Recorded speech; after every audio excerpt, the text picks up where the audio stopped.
mistake. I'm rising to the top cause I feel you're my way. I'm running for or the edge of a blade. I'm calling all the shots, la da da. And the world is falling to the ground. I'll be ready for the fire. Make it wild, let it free. I'll be ready for the march of victory.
My past has been a mystery, and I didn't want to know, so I didn't ask.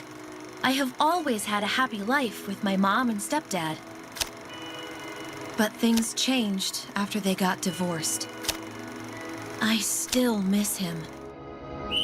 I don't remember how it all started, why I first ran, or what kept me going. But I remembered the wind blowing in my face, the adrenaline rushing through my veins, and everything just got better.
Something in me has awakened.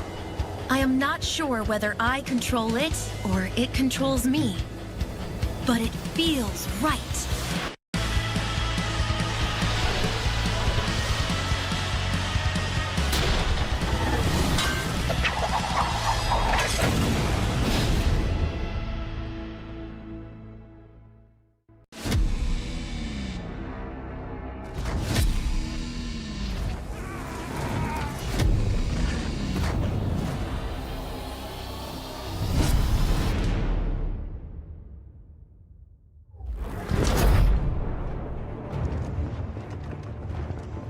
For years, we brought justice to our city.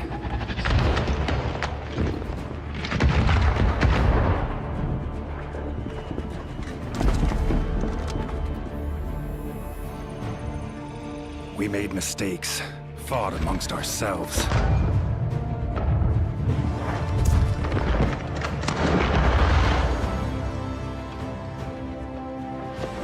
Many of us fell along the way.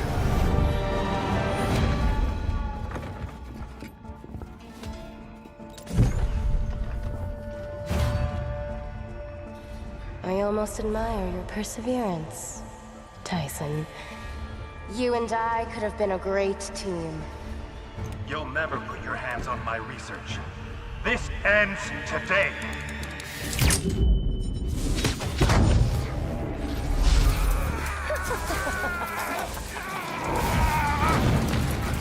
You need to fight back! Sonya is controlling you! No, old friend. She freed me.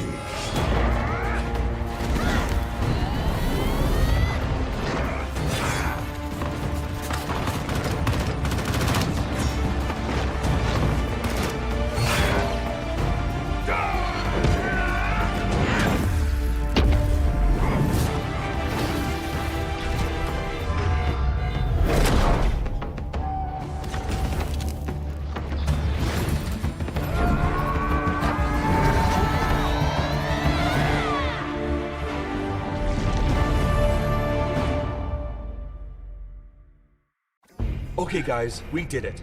Now it's time to break into the Telosium generator room.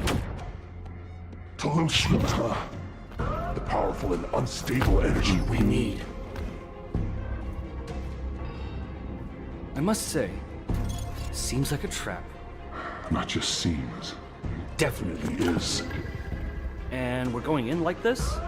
Of course, we need energy. And I'm not in the mood to recharge in an outlet.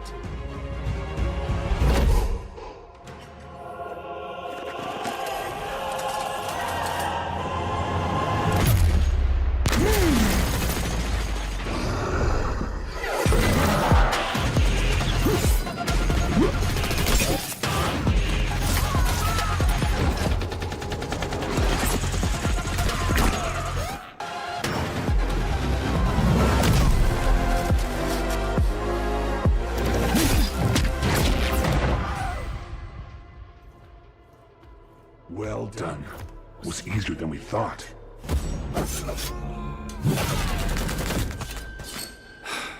Every time you open your mouth, something bad happens. Ouch. That hurt. Remember, this mouth is ours.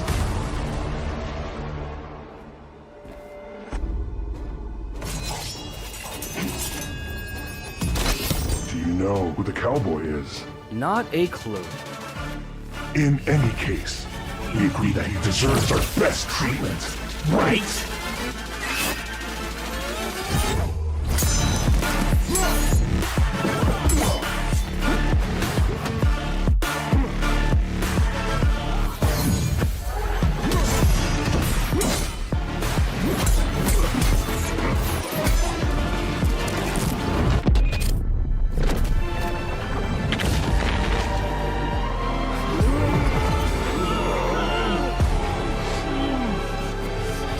My friend, we'll have to agree. You gave us the best gift of all!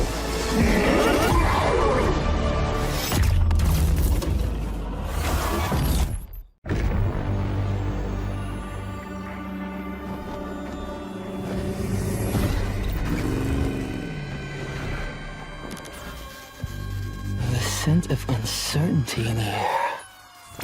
I love it! Let's go!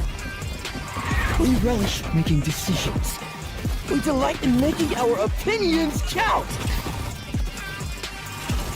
And now that I'm in control, this game is in our hands.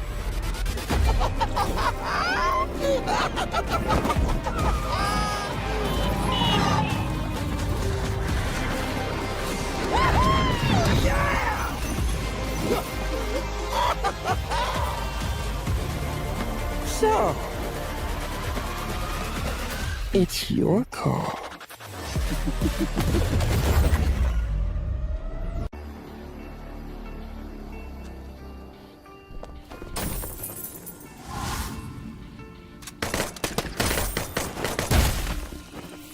From the rooftops, from the ceilings, or a frontline rusher. Follow close on, even lethal. You better take cover. Make no mistake, I'm rising to the top, cause I'm moving my way. I'm lining for the edge of a blade. I'm calling all the shots, la da da. And the world is falling to ground. I'll be ready for the fire. Make it wild, let it free. I'll be ready for the march of victory. Make it wild, let it free. Never get it, 'cause I rewrite history.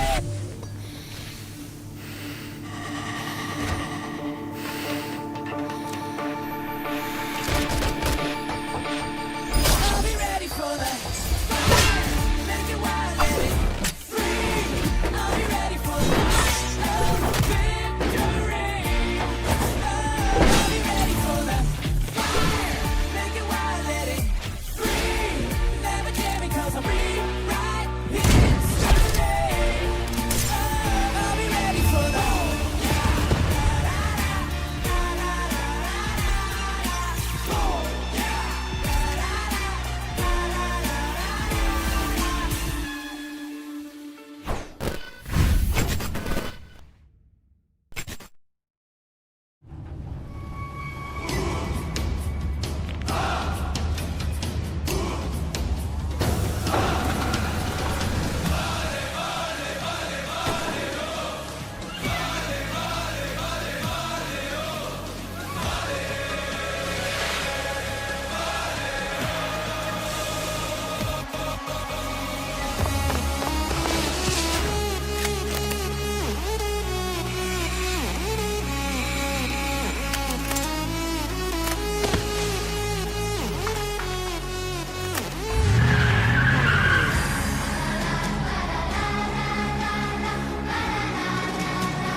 My past has been a mystery, and I didn't want to know, so I didn't ask. I have always had a happy life with my mom and stepdad. But things changed after they got divorced. I still miss him. I don't remember how it all started, why I first ran, or what kept me going. But I remembered the wind blowing in my face, the adrenaline rushing through my veins, and everything just got better.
Something in me has awakened.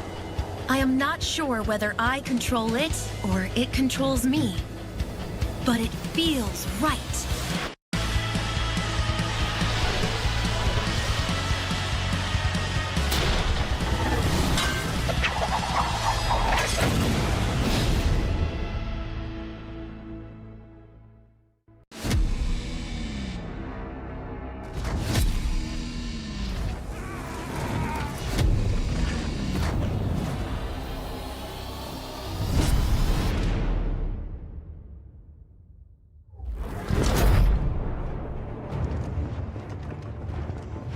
For years, we brought justice to our city.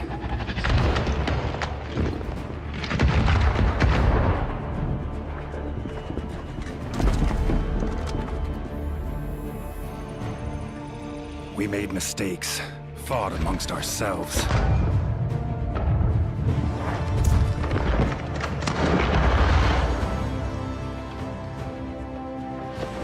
Many of us fell along the way.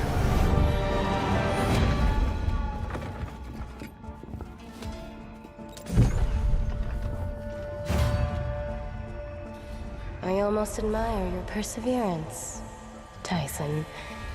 You and I could have been a great team. You'll never put your hands on my research. This ends today.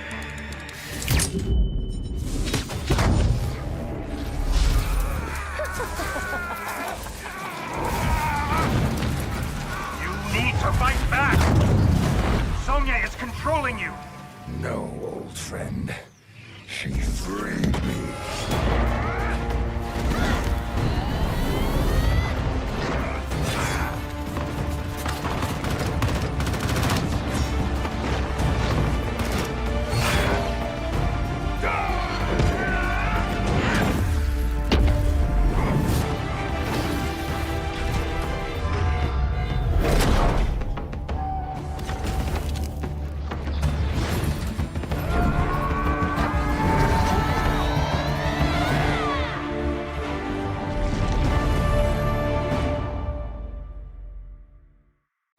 Okay guys, we did it. Now it's time to break into the Telosium generator room. Telosium, huh? The powerful and unstable energy we need. I must say, seems like a trap. Not just seems. Definitely is. And we're going in like this? Of course. We need energy. And I'm not in the mood to recharge in an outlet.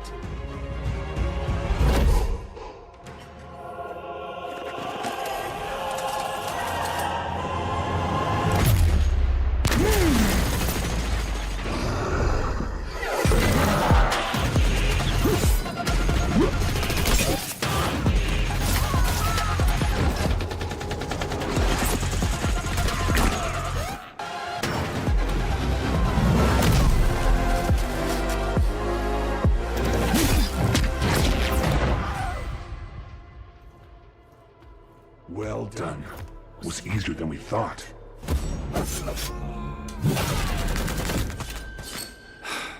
Every time you open your mouth, something bad happens. Ouch. That hurt. And remember, this mouth is ours.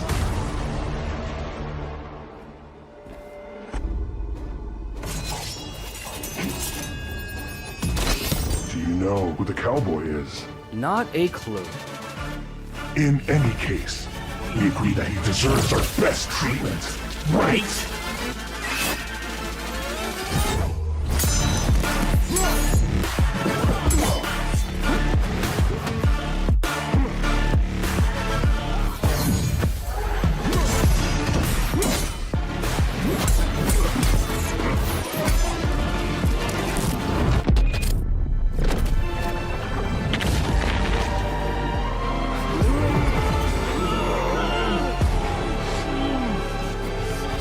My friend, we'll have to agree. You gave us the best gift of all!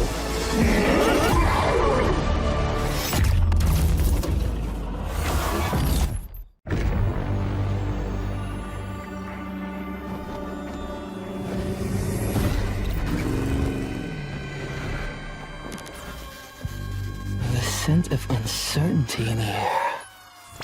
I love it! Let's go! We relish making decisions. We delight in making our opinions count! And now that I'm in control, this game is in our hands.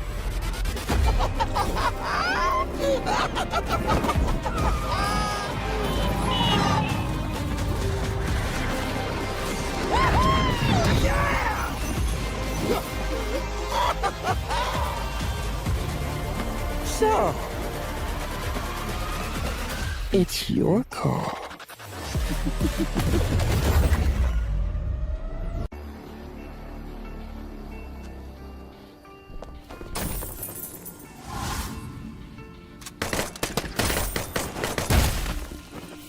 From the rooftops, from the ceilings, or a frontline rushing. Follow close, I'm feeling lethal. You better take cover. Make no mistake, I'm rising to the top, cause I'm moving my way. I'm lining for the edge of a blade. I'm calling all the shots, la da da. And the world is falling to the ground. I'll be ready for the fire.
and gentlemen, welcome to the show. This is a Free Fire USA Championship 2025. We are in second day of the group stages and the last day for teams from Group A to hustle for all the points to make it to the knockout stage. Back in the desk, I am Neptune the Gentleman Garcia, joined by my brother, the Mustachio AJ. It is yet another beautiful day, and we get to enjoy some good Free Fire, man. Rosario Central yesterday showed everybody exactly who's boss, and the kids on the block, whether they're new kids or old school kids, I mean, the way they are playing Free Fire, Neptune, I think they've been here for a long time. RNKTC, we saw the best of them yesterday after they ramped up very consistently and got to the top of the table. Not in the number one spot, though, just in the top three. But that's exactly what we want to see, right? Game after game, the leaderboard was shifting. Today, we have got 4 more games on the table here. Anything can happen out there because on every single match, I think we saw a different team kind of light it up out there. Even Abandonados yesterday kind of showing us exactly what they're capable of in the initial parts of the day. Exactly. I mean, that's what we love seeing. A lot of challenge, a lot of those who needs to claw out all those points to be able to make it onto the knockout stage. And again, there's no specific number of teams that will be grabbed from Group A to go into knockout stage, especially when Group B has been introduced. They will all be ranked, stacked up against each other, and only the top 18 teams will make it there. So as much as possible, grab all the points that you have, grab all the booyahs that you have, so that you will have a greater chance of being there. Yeah, absolutely, man. And, you know, yesterday, I think the most consistent team was Rosario Central.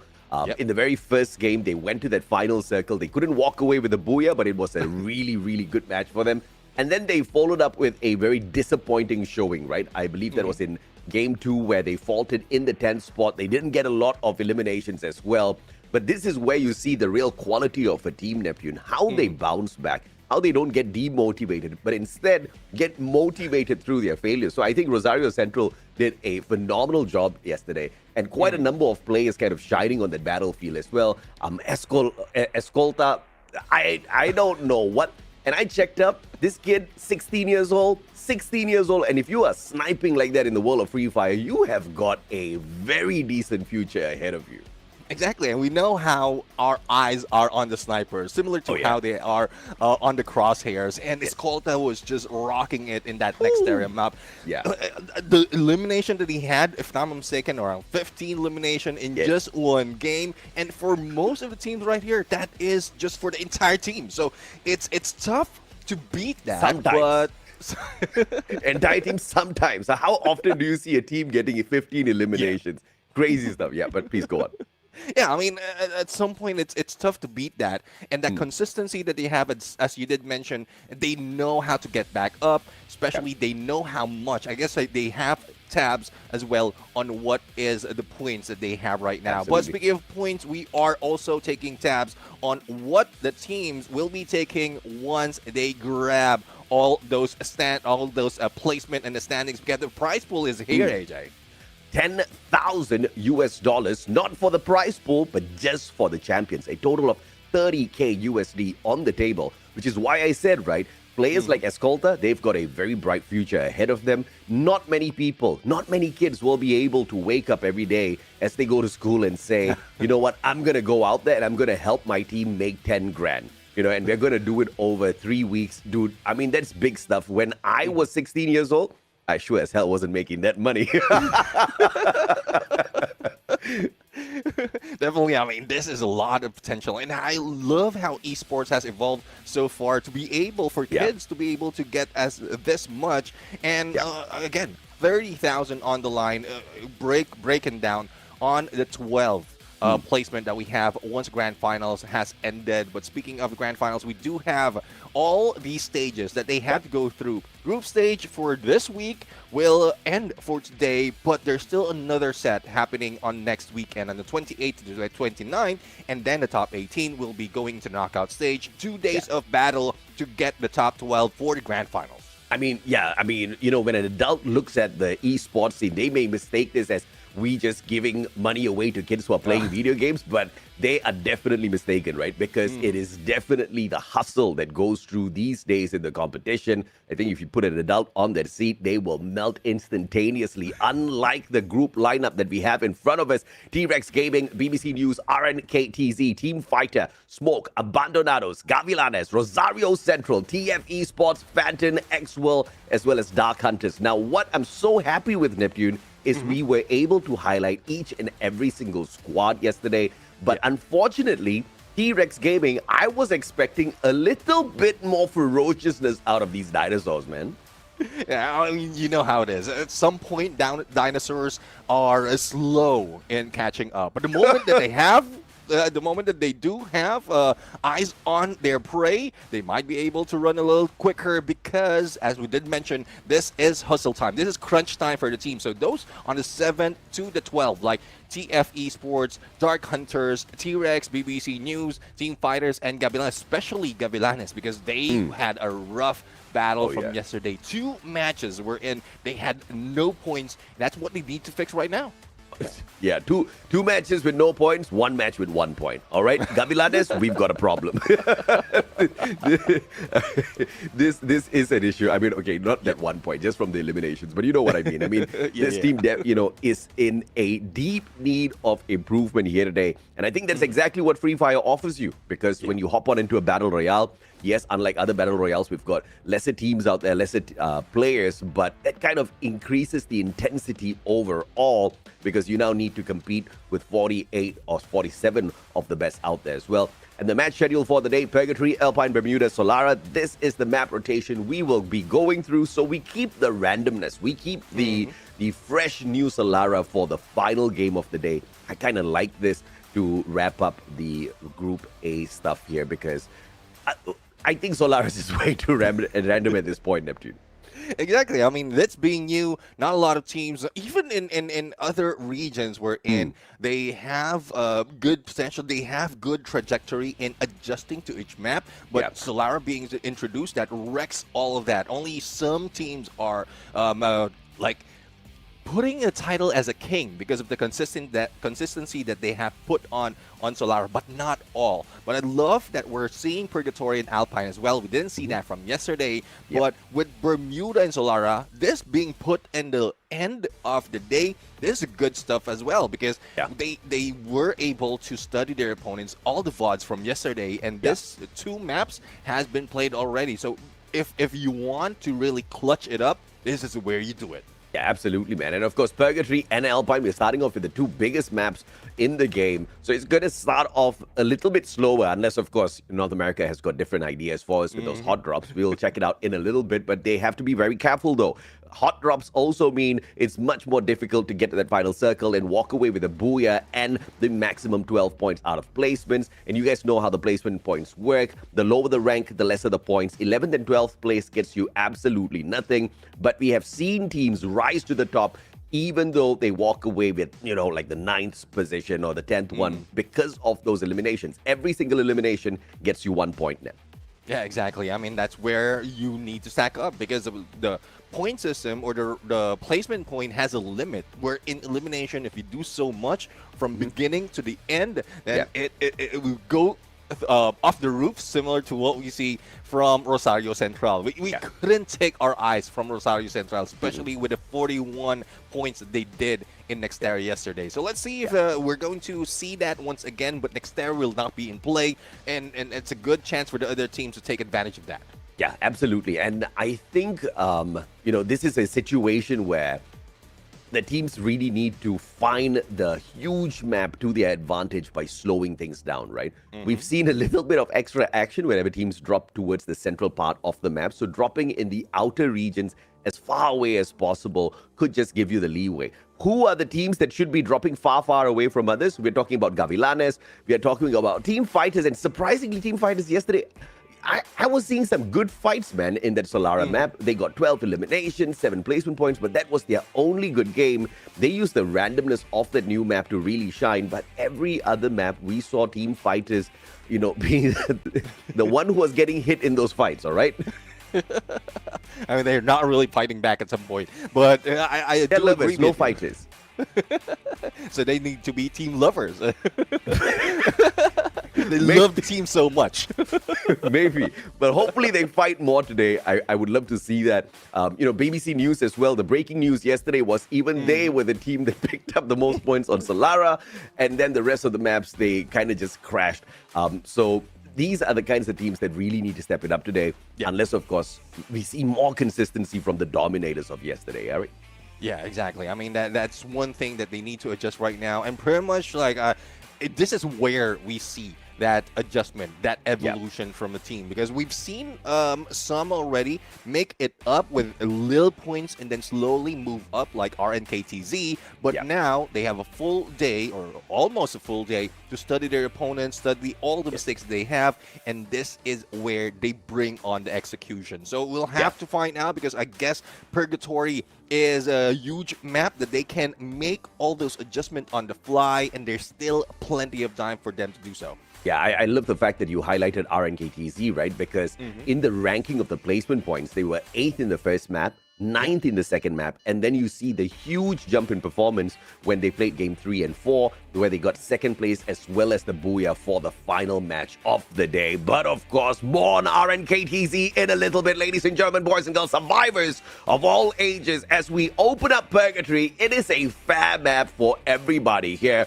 from Fire Brigade all the way down to Crossroads. We've got the flight path leading us in from the bottom side of the map, and the blue circle. The high tier loot zone is in reachable distance here. 2 teams going for it, Neptune. Question is, who's the one that falls on the way there?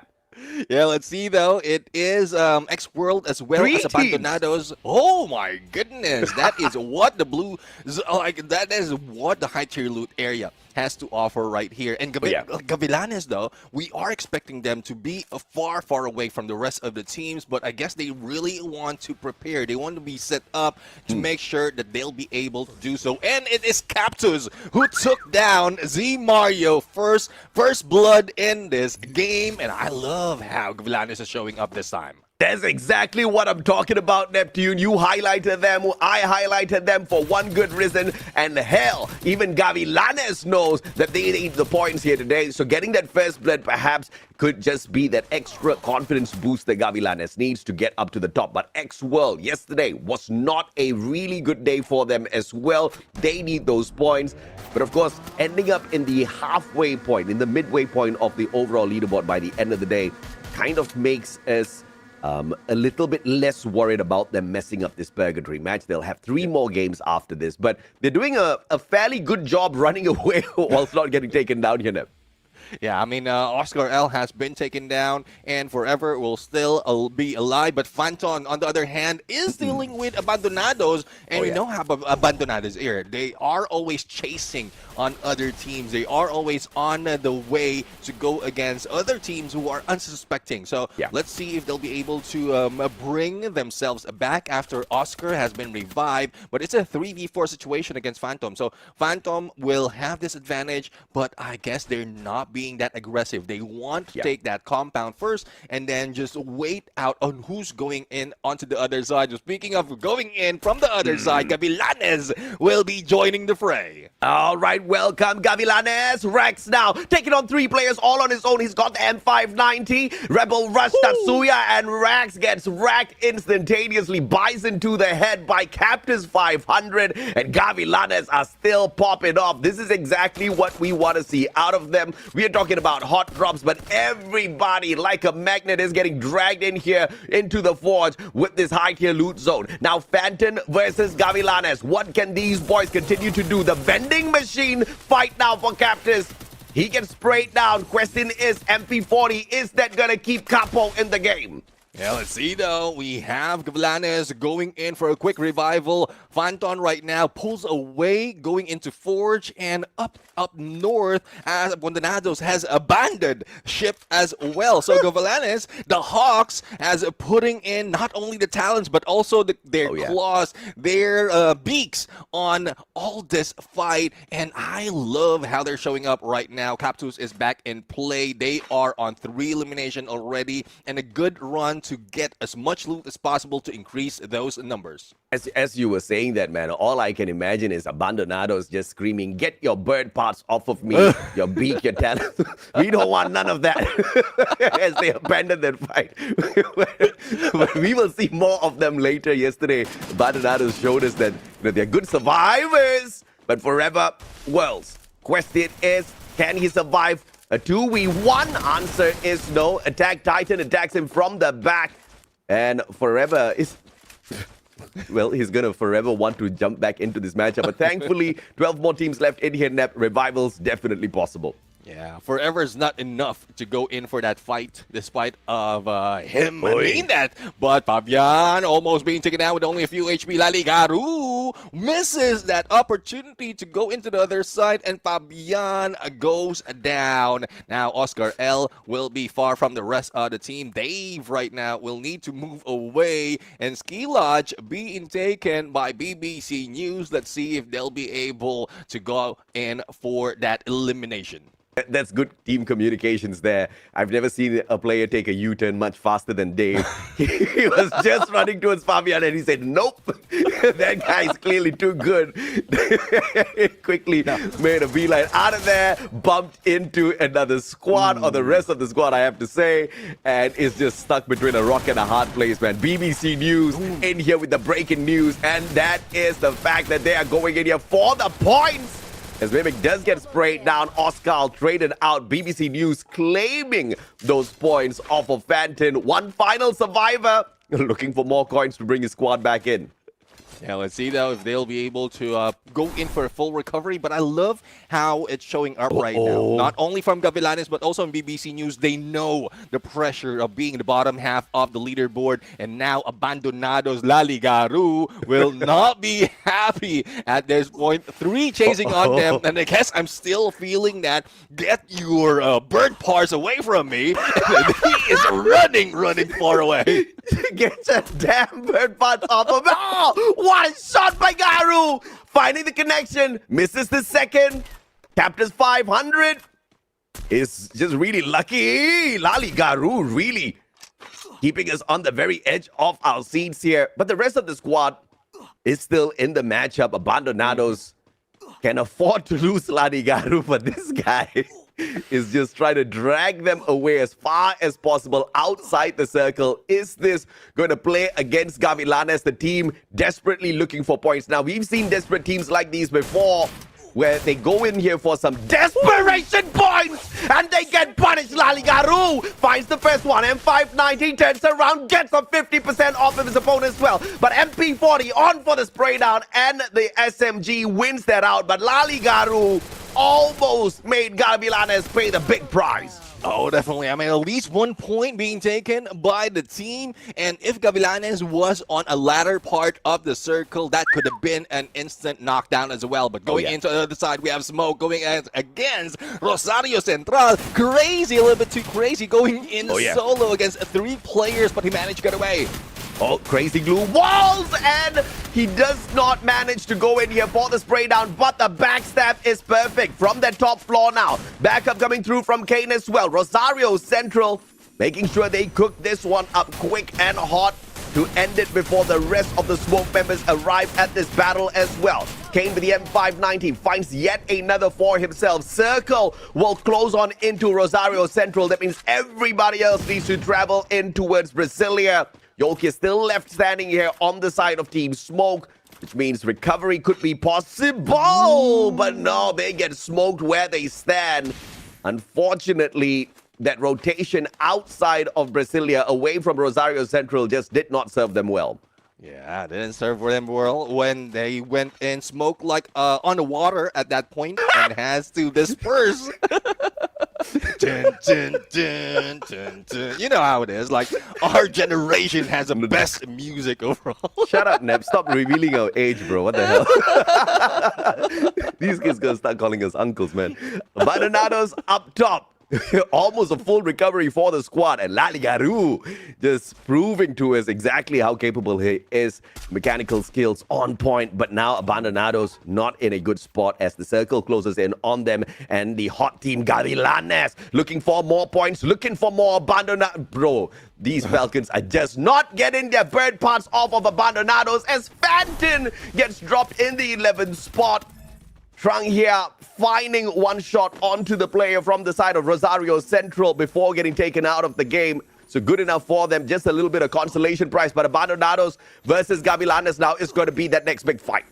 Yeah, let's see though. We are looking at this fight. Gavilanes going against Abandonados. A knockdown with that nade. Wow. And a quick recovery. But what I'm not liking about Gavilanes is they took so long. They could have taken advantage of the split up by Abandonados to take two players down. And now they have to deal with them in an even battle. But it is turned around. 2v3 situation. Rax has been taken down. Captus right now. MP40 might not work for them. But they're still not out of the game just yet, if I'm not mistaken, and they have a good chance for a quick recovery. How did they not get taken out? I did not see that revival coming on through, but Gavilanes hanging on somehow. We'll have to catch up with them a little bit later on. A hot start, but a very quick end. And now as we close on in, Dark Hunters, the ones that were hunting points at the bottom of the leaderboard yesterday, finding themselves a good enough prey in BBC News, trying to bring the hot news to them on the other side of the field as well. We've got TF Esports making their way into the circle, all being gate-kept by the players of DH.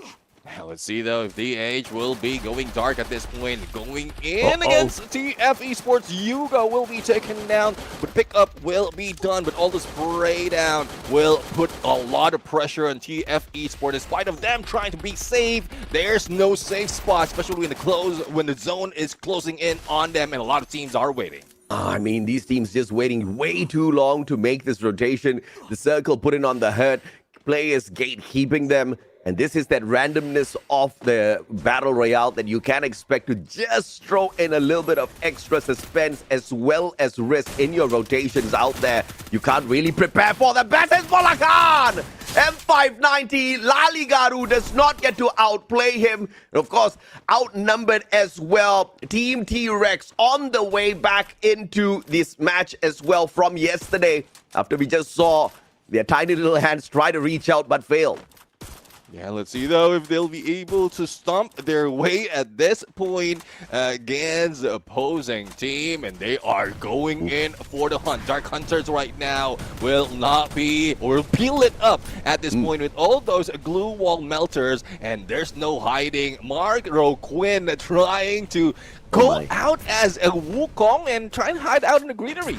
Yeah, I mean, T-Rex is making a very big mistake here, throwing those glue wall melters and then running straight into their own glue wall melters where those glue walls will just get melted down by themselves, but their mechanical skills will be able to outplay the Dark Hunters. Purvis taken out of the equation. Darius getting the final player out, and now we're down to the final 6. Phantom with one player right behind T-Rex. Today is the day of recovery, and I believe this is the highest number of eliminations T-Rex has ever gotten within a match. Yesterday, their highest was 8 eliminations on that game too. So this is a big step up for them, and I don't think they're done just yet. Yeah, exactly. I mean, probably it's Purgatory that's giving them that motivation. But for Rosario Central, well, they do have 8 elimination already, but they need to go in on the next phase of the circle. But this is something that they can take advantage of because Team Fighters and Abandonados will be abandoning ship, and Team Fighters, I love how it's turning up. Other than Rosario Central, the rest of the teams are moving up with all this placement as well as the points. Now we seem sus, Nep, because all the teams that we were highlighting, saying that they desperately need to wake up today, are waking up. Is this a coincidence? I think not. And this is how we hustle here in North America, baby. Question is, can T-Rex now make it safe into this next circle at Brasilia? Because they're taking this high ground. It's going to take a lot of damage for them to just jump on off of this cliff. They will have to make a little bit of a rotation, but they get a little bit of a opportunity as they spot out the players of Rosario Central on rotation, but choosing to reposition instead of taking those shots shows you the maturity of Team T-Rex.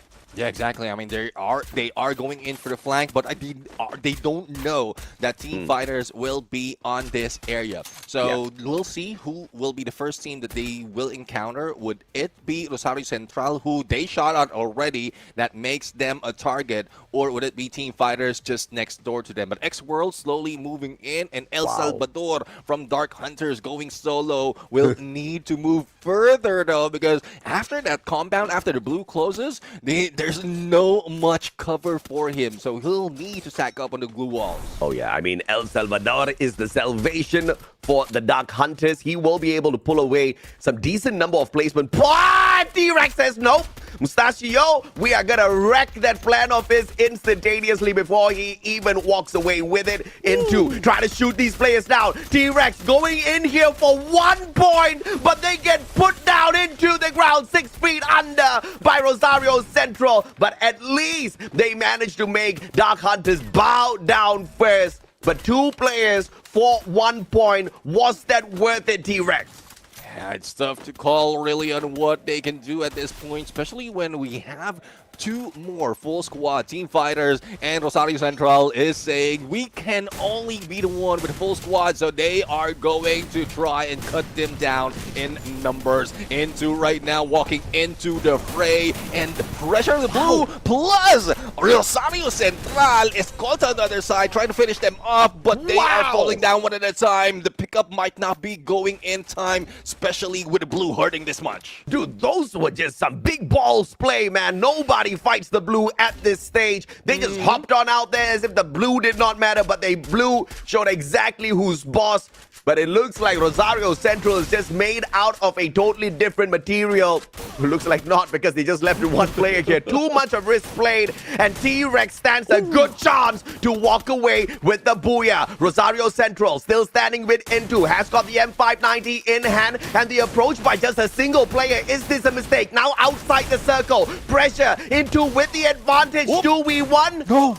Into 18 HP, still manages to get back in there, but the Trogon from Darius ends it, and with their tiny hands, T-Rex makes it work with those shotguns. I guess all those motivation is worth it at this point for T-Rex, and they couldn't, well, they didn't claw out. They just stumped out their opponent at this point. Good rotation overall, good tactics to go in for the split, especially as they are going against Rosario Central. N2 might have been able to knock down the one and then deal with the other with that compound in play, but since T-Rex decide to go and split up, they have greater advantage in that final fight. Absolutely, man. I mean, 17 eliminations from Rosario Central at this point of time before getting the exit ticket given to them by T-Rex is still a very, very decent game. T-Rex, on the other hand, you know, we saw a lot of improvement from yesterday into today. One of the most number of elimination points, I have to say, in the hands of T-Rex, and this potentially is the highest placement point they have gotten as well. Yesterday, their best was 3rd. Today, they get that 2nd. Sorry, today, Booyah is just nothing short of amazing for them, right? So, well done to T-Rex. I didn't know, bro. I thought you need slightly longer hands with these shotguns. Well, it's one thing, though. With shotguns, you can go in for, because the range, especially M590, you might be able to go in with a Trogon with a dual capability. That's how it is. You need to take a weapon that can go and get any disadvantage taken away from you. Because, do they only use shotguns because the range is short like their arms, or? I don't know. They just like those, close range engagements just so that the fight is on their side. In case things go wrong, they just bite their opponent's heads off, right? But jokes aside, yesterday we saw, a decent performance from T-Rex Gaming. Yeah. They had many fans in the chat. Things just weren't going the way of T-Rex. But today, I think, what a phenomenal start. We were talking about how teams needed to use the space available in Purgatory just to stay away from engagements. But T-Rex, unfortunately, had to come across a couple of teams very early on in the game, and they handled it like champs, man. Yeah, definitely. I mean, that's one thing that we are expecting them to be able to make all those changes, handle everything on the fly, and we'll have to find out though if they can make that work onto the next map. Purgatory might be something that they really are looking forward to. Thus, it showed up this time that T-Rex managed to get that booyah. But for the rest or for the next map overall, it will be tough if in case this is not their forte, and we've seen this so many times. Map specific, they are doing the numbers or putting in the numbers, but when it comes to the others, that's where they falter. Don't be negative, Neptune. I think they got it. It's just facts, bro. Today's the day of the underdogs, right? Today they are rising up. Dark Hunters. I've been surviving long enough with Mr. El Salvador. Of course, T-Rex just went in there to ruin their plans. I don't think it was an intentional hunt for an extra point coming through from T-Rex. I mean, it could be, right? It's a 50-50. I didn't see an R1 scan, but there was just so much of chaos in there, I could have missed it. They could have scanned out the area. They could have gone in there for the 1 point, or they could have just seen that house as a decent enough, defensive spot to play that final circle in. Either way, Escolta walks away with the MVP. They don't get the booyah because they faltered a tad bit too early, but the second spot is good enough, and this man definitely did well on the AWM once again. He woke up in that game yesterday where he walked away with 15, and ever since then, I don't think we've seen him kind of drop his performance now. Yeah, I mean, that's one thing. He just needed that motivation to be able to go and continue on with his spree right now, and this is just proof that this guy is not just a one-game show-off. He can go in for the other games as well, especially when the teams is backing him up with his build as well in his capability. I think we're going to see a lot more from Escolta, not only in this circuit, but once they go through to next levels in the future. Yeah, absolutely. And of course, Escolta versus Laligaru. We saw Laligaru and some of his phenomenal feat as he was being hunted down by Gavilanes, who almost made a mistake up against this guy. But overall, Abandonados were just abandoning fight after taking a very, very early drop. Looking for the high-tier loot zone, they got turned into high-tier prey because they were just not ready for a fight. Very easy points to collect off of them, and they just kept getting hunted down. Escolta obviously getting the better numbers this time round up against Laligaru in the head-to-head. Yeah, and it's one thing though, Abandonados will need to slow down, but once we go in on the team fight, now T-Rex is on the 5th place, and I guess this is a good chance for them as well to move up so much. Once you're getting that motivation after a booyah, there's no time to be overconfident or to slack up. Because this is something that T-Rex really needs. At least get to the top 3 to ensure that you are part of the knockout stage. But for Rosario Central, they are not slowing down. I mean, survivability, they did it that well. Not so much probably compared to their peak of elimination, their peak of points. But right now, with all the numbers that they have brought in, I don't think they can be brought down that easily. Yeah, not at all, man. Overall stats, it was Rosario Central with the most number of eliminations, and this is something that we called out before the game ended. Although T-Rex do manage to grab away the booyah with their tiny arms, Rosario Central still grabs away the #1 spot because they know how to play a good game of Free Fire. I mean, crazy game this time around. Out of the 63 total eliminations, 17 pulled away by just Rosario Central. Not a lot of rescues this time around, which means the teams are very, very aggressive. They are bloodthirsty, as well as the defensive play perhaps might not be something that the North Americans are focusing on right now. We do see teams spreading out on the map, which is a big problem. When your team member gets knocked, the probability of picking them up goes down instantaneously. Yeah, exactly. I mean, we'll have to work on that, the quickness on how they recover and pick up their teammates. But as we look into the overall standings right now, we are seeing Rosario Central on top, and well, we'll have to see more coming from them. Apologies, though. I think there's a little bit of mix-up right now. The overall standings, or probably this is just for today. Yeah, this is the standings for today. for the specific map. So this is what they have to offer in terms of showing up in Purgatory. Then later on, this is what I want to see, especially from T-Rex, from Team Fighters, as well as X-World, even Gavilanes. If they continue this trajectory or even higher in terms of their placement, then they'll be able to climb up on the leaderboard. Yeah, absolutely, man. And, you know, it's just showing everybody out there that, you know, Booyah is not all about you know, what it is in each and every single game. If you get aggressive, if you pull in the numbers, obviously you can climb to the top. But I think we've highlighted this quite a number of times already, Neptune. With the champion rush condition at the grand finals, the Booyahs will become very, very much needed again. So if you're not practicing for the Booyah, the probability of walking away as champion with the $10,000 in your pocket might just go down drastically, right? So because it's an art of finding that final circle, it's an art to walk away with a Booyah. Even though you're not walking away with the most number of eliminations, just like how we saw it happen in the other regions thus far. Rosario Central still on the #1 spot, 103 points, the first team to break through the 100-point barrier. RNKTZ, although they exited early, they still do hold on to quite a high position on the overall leaderboard.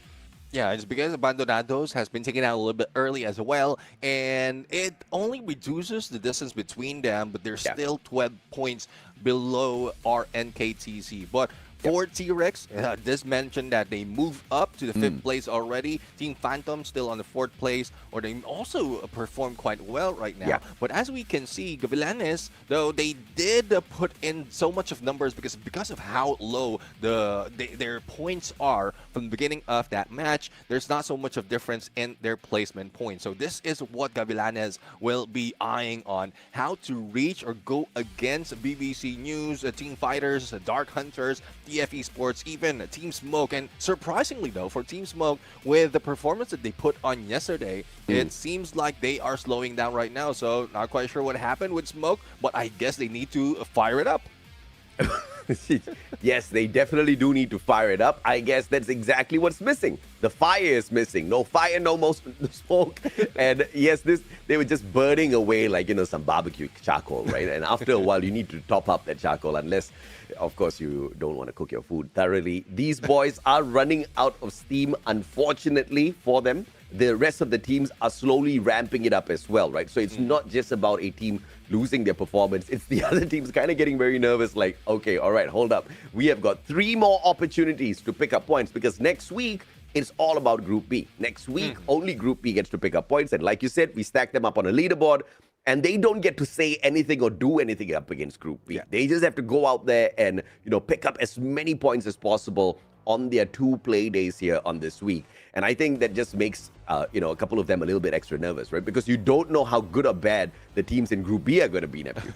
Exactly. I mean, that's where all the pressures are coming from. Because once the day is over, by next week, all they have to do is pray and watch as the other teams perform or probably flop as well. So that's the only 2 options that the other teams from Group, or the teams from Group B, will be doing. And well, we'll have to find out if any of the teams from Group A will still be flopping in this day, because there's no that is not an option for them. They need to put all of that. And I guess with what we've seen so far in Free Fire Esports, the last day at some point, most of the time, is where a lot of performances are showing compared to the previous. And also, we only played 4 games yesterday, so we went through 4 maps. Today, for the first time, we get to take a peek into Purgatory, and we see that T-Rex is very, very comfortable here. So that brings us to the question of, you know, how many teams out here in North America has managed to find dominance on each and every single map out there, or I actually have to say found mastery on each and every single map out there, so that they can come in here and play that dominant game, right? Because even if you're not playing the dominant game through your mechanical skills and getting those elimination points, if you're consistently getting into that final circle, you're going to give yourself enough points to qualify, and then you just need to keep looking for that final circle to increase your chances for the Booyahs. And, you know, the math works out, but the issue is the randomness of the circles, as well as the other teams rotating and their capabilities. It just seems to just make things a little bit more crazier. Yeah, I mean, it's based on how they read it. I know there's randomness in it, but there's still some spot within every circle that they can take for each of their rotation. Like for some teams, they go into the middle before the blue closes in, so that they would know if they can push through onto the next phase, or the middle of the next phase, or onto the edge of that current circle. So it's based on your decision, based on what's happening. You make those adjustments. You can even have all those choices open once it happens, because you also have other information where the teams are, and with the binoculars up in play, you'll be able to spot in if this is a good compound to hold, if there's anyone on that area. And I mean, they might be able to make it in the final circle towards that, and then they can get elimination all across while they're waiting. Yeah, absolutely, man. And there's so many coin machines out there in the game now. It's available for the taking for anyone, and the teams can kind of just choose to play a little bit more of a riskier drop, kind of spread out. But in order to do that, they need information. Without information, when they play a split drop, there's a lot of risk, right? But what's the benefit of going in here for the split drop, looking for those coins early game, is you get to buy those jump pads, which becomes so essential to pull off the strategy that you talked about, right? Getting into the middle of the next circle and then trying to look if or not you need to reposition. But even if you don't reposition, if you just hunker down, and in order to find the next circle, we've seen so many teams fall on their rotations. But the jump pad, the launch pads have been so essential in terms of teams making a very decent rotation. And just like T-Rex, they could have jumped off the cliff. That could have put them in a very sticky situation. And, the team that was waiting in front of them was no chump squad, right? Because we have seen these boys play that long-range capability so well as Escolta. I mean, Escolta just needs to spot you out in the open. Bye-bye. You're going to be sent back to the lobby. So the maneuver by T-Rex, jump pad, taking position right behind the house, blocking that line of sight between them and Rosario Central, even though they did not know what team that was. Just expecting every team to be capable on those rotations, I think was a very big play for them. So getting those coins early game, just focusing on your loot becomes very important then.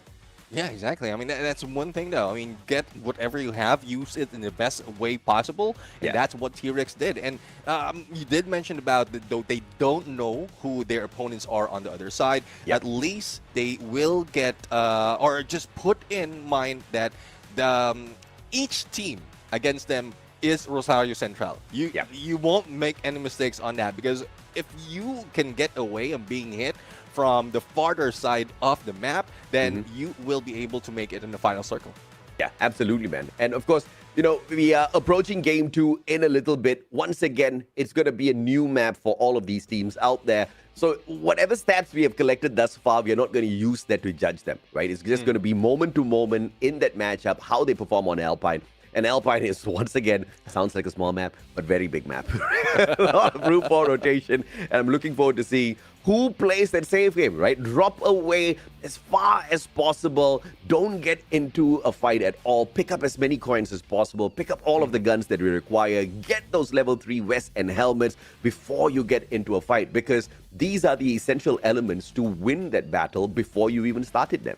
Yeah, exactly. I mean, most pick that some of the teams or most of the teams are going in is either you go into Snowfall, Blueville. So those on the outer part of those map is a good chance as well, because like on your way in onto the next phase of the circle, that's where you get more of those loots. And once you go drop farther away from the middle of the map, you can also spot on, if your memory is good enough compared to mine, you'll be able to spot on where the other teams are dropping. So most of the time, you will get a visual or information on how you're going to rotate. That's actually pretty golden stuff, right? I definitely agree with you. And that's one of the benefits of jumping out of the initial flight path a little bit later. You don't get to pinpoint exactly where the teams are, but you roughly get to say, all right, there's a higher concentration of squads here. X number of squads have already jumped out of the flight. Only problem with that strategy is if 3 teams are thinking about the same thing and they're all waiting and they're all going to get to the... But we've seen that chaos before, once again, just throwing in that element of randomness in there. But it's all about how can you outthink your opponents? How can you out-strategize them? Yes, at the end of the day, the mechanical skills are going to be very important, but we've seen so many sneaky teams, who are not capable of getting the eliminations, sneaking into the final circle.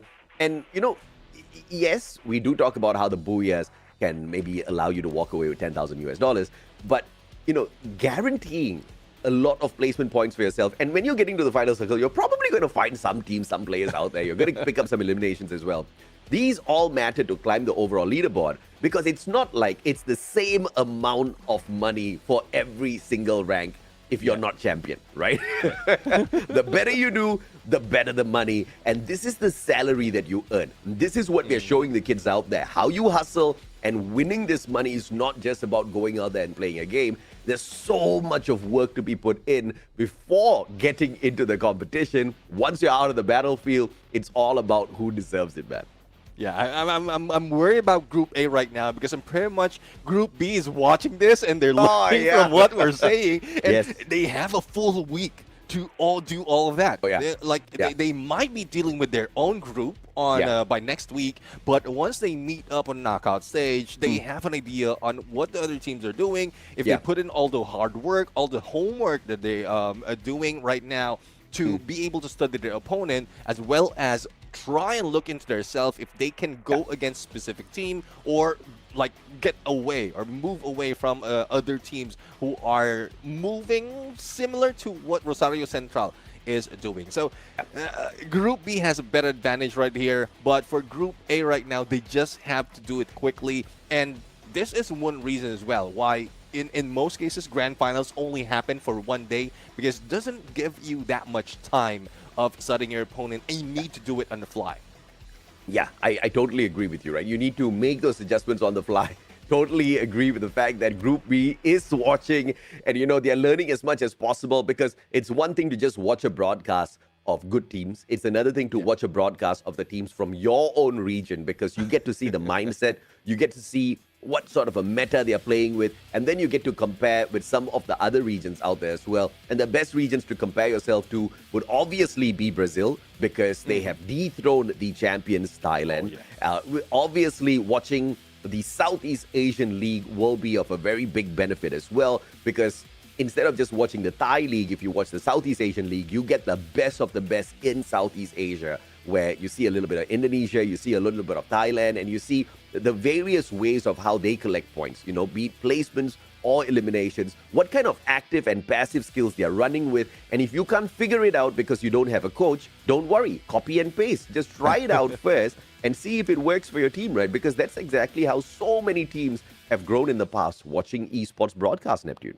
Yeah, exactly. I mean, that's one advantage that they have already, especially is this broadcast or every matches is being broadcasted. You might not be able to see all those teams in one point, but you'll be able to at least, with your in-game knowledge, at least find out what rotation they're taking. And you did mention, like, without a coach, or they might not have a coach right now, but if they do better this time around, they will be taking a piece of that prize pool, and then they can afford to get a coach.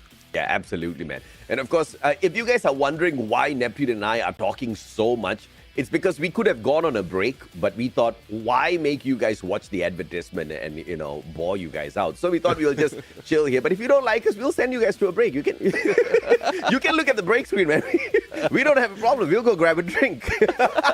Yeah, you can just look at the countdown and wait. At least no one is waiting. But I guess there's no more waiting, especially as we are looking into Alpine, because the flight is on and it is still fair, coming in from Stadium onto Snowfall. And Vantage will be our high-tier loot zone. So let's see if X-World will be taking that. I guess that is the game plan for X-World, as well as Abandonados. So let's scratch off any drop spot. I'm going to put high-tier loot as their usual drop spot. Okay, wait. All right. Okay, hold up, Jose. Because yesterday, game one, Group A felt like, okay, nobody's going for the high-tier loot zone. And we did talk about this potentially happening, where teams think, okay, high-tier loot zone might just be the best way to go. And now you got too many. This is not a party. This is absolute chaos between three squads. Let's see exactly who walks out of this one alive. Rosario Central as well, heading on in. First blood coming on through.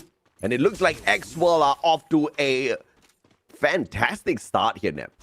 Yeah, let's see though if they can continue on. Abandonados has also one of their players in here, but Team Fighters are the one putting in so much of a fight. Cheeky going in a little bit cheeky from TF Esports. So TF Esports also have representation in this party. 4 teams that we are seeing right now in Vantage, and I don't think they will be getting any advantage of that because pretty much going against 3 teams is definitely an disadvantage. Yeah, absolutely, man. And the Cruz, as well as Swerve, spraying down the players of Team Fighters from afar. And 2 eliminations in hand. They are looking for more of this high-tier loot zone, just giving them that extra layer of confidence. And you can see those coin machines littered all around. Swerve just needs to pick up another $200. Getting to the vending machine is going to be mission number 2. Laligaru, shots from afar. Abandonados looking to put an end to the fighters. Gaju. And wait, this guy actually fighting the tags. But thankfully, no headshots coming on through. Abandonados, no extra point for them. And fighters get to fight for a few more minutes. Yeah, let's see though if they will be able to fight a little bit longer or move away from this engagement. But Laligaru, yes, going solo, but might be going in against Sucks right now. Chicky on the chase against the Cruz, or probably not spotting the Cruz at all. And Chicky is just trying to make his way onto the next phase of the circle. Imagine 4 teams dropping into one spot and none of them had been taken out. This is how they are going in for tactics as well, survivability overall, making sure that they will not be wiped out despite of all the challenges, all the pressure from the others. Absolutely, and TF Esports losing 1 player, recovery is not going to be impossible. T-Rex, on the other hand, starting off with a fantastic boost here as Bolakarn picks up the first elimination point for the squad. And you can see the team is on a cherry-picking spree, and by cherries, I mean free fire coins littered all around the map. And this is what we're talking about, right? Prepare early game, get those coins in your pocket, get as much loot as possible so that when you are forced into a battle, you are not going to be on the losing end. Yeah, definitely, and especially if recovery would be your advantage later on, bringing back your teammates. But for RNKTZ, I guess they spot a 1 from smoke, but battle goes back to Abandonados. Laligaru, Cheeky almost taken down, and there you go. FGL gameplay didn't give Laligaru a chance to back away, and with that MAC-10 in hand as well is a great pressure indeed. But Brian has been taken down by Team Fighters on the other side, so they've spotted the rest of Abandonados that abandoned Laligaru at that point, and I think he needs to bring them back. Oh, one shoe, M590, CQC. Rex has got an advantage here, needs to jump away.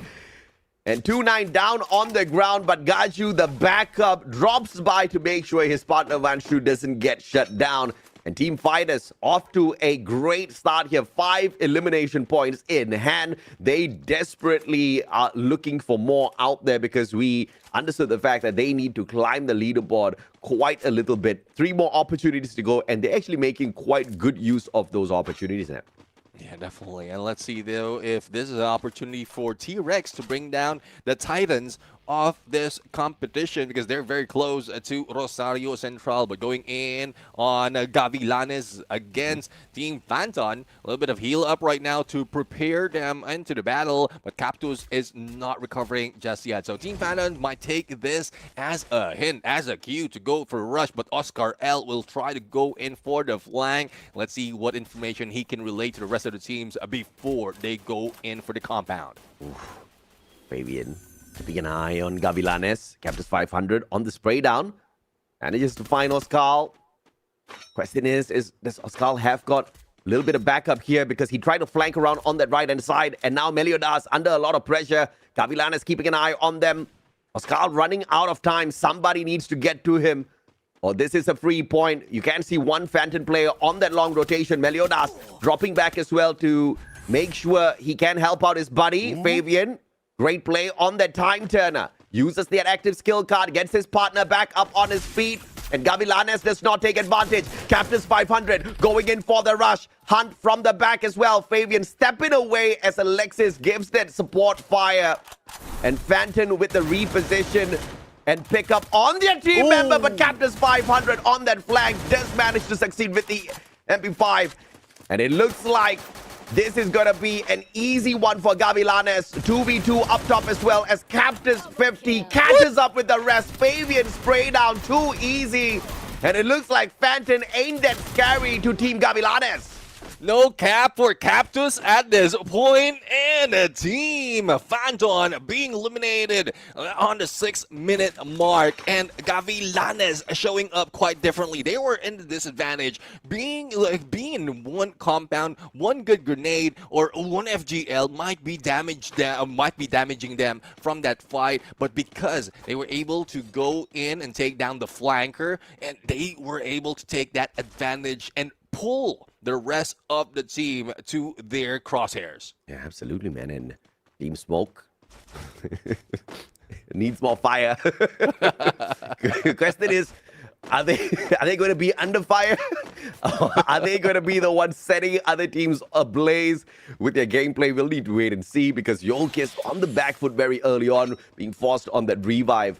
It's not a positive start for Team Smoke, but they've managed to find this recovery already. Team Fighters behind them, X-World as well. Abandonados behind Team Smoke. These are all fights they can afford to take. But if they rotate towards that right-hand side and bump into RNKTZ, this is going to be a problem now. Smoke has been scanned out by a Dinoculus, probably from Team Fighters, and it looks like the Fighters want to fight. They're heading straight in for them. Yeah, let's see though if Team Fighters will be able to take them down. But going in, looking at X World, they are split up 2-4-2, and Z Mario will not be getting that level up at this point because Laligaru spots him with that M82B. Abandonados is, I love how they're showing up right now because of the damage that they felt earlier. They are just sticking together, making sure that no one falls behind. But compared to that, X World, or Z World rather, will have a good chance if they stick together on a 2-2 split. And Z Mario will not be going down that easily. A pickup can be done quite easily as well. Oh, one player from X World was walking straight to this fight, and he just saw them and he was like, nope, not today, Jose. Out he goes. He'd rather deal with the blue zone than deal with a two-team fighting. You know, it's like the one where someone just walks in between the fight and then both of them turn around and slap him. So almost happened to X-World. They just said, no, bro. Not today, not now. So Team Fighters, 5 eliminations in hand, up against a split-up Team Smoke, but the position-wise, I think Team Smoke has got this in hand, but now the circle going to be tagging up both of them. But it's going to make a difference or not will depend on what sort of, actually, who goes into the line of fire first here. It's all about the timing now. Yeah, definitely. I mean, we are seeing Gaju that might be able to bring so much of damage on Frank right now with that RGS, but the response would be an FGL. So who gets the fire first? But on the other side, TF Esports taking down BBC News and making sure that they will not get as much point as possible. Because Smoke right now, Cord from Crazy, not really doing that much, but gives them the distraction for 16, 17, and 18 to go in for a rush, but the Trogon doesn't make it that much against the M590. Yeah, 16, 17, 18 making the biggest mistake, running on into a group of team members from the opposite camp and not having backup from the rest of his team members. Dropping the ball big time here, 16, 17, 18, with just that one decision. Crazy trickled in a little bit later on, got turned on as well by the 3 members on the side of Team Fighters, and Fighters are looking good this time around. Smoke getting smoked yet again. Yolkis as well as Frank, very low on that HP. Yolkis far away enough now, but the man is broke, has got 200 coins in his pocket, taking damage from the blue on the way outside, doesn't even have a revival point in sight, needs to just collect those points and look for a vending machine. And as you can see around him, it's very, very far. The vending machine is with Team Fighters, but obviously Fighters are not going to be camping on this machine for much longer. Yolkis might be able to pull off a miracle save here. Let's see, though. I mean, he can always double back, go back to base camp, because the blue is also putting so much of damage to Team Fighters right now. And with him getting away, I guess that is one advantage for him to go back into that area. But for RNKTZ, they haven't really left this part other than that Portal Go. A little bit of nostalgia there. It's been a while since we've seen a Portal Go being used from that assault bunker to a specific part of the map. But for Dark Hunters right now, they are split up. And not quite sure what the ideation is for Dark Hunters right now, because heading in on against Rosario Central, not really grouped in together, might be just auditioning for going back to the lobby. Yeah, exactly. Ooh, Salvador couldn't save himself this time, as player JK jokingly shuts him down with the AWM from afar. MP5 courtesy of the Cruz.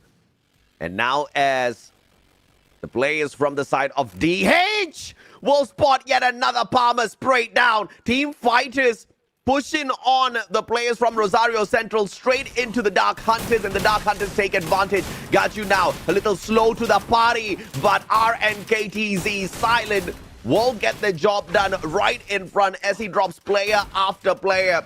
2-9 down on the ground. Purvis will be able to get the drop, and Yokis, as anticipated, pulls off the miraculous save with a full squad revival, Neptune.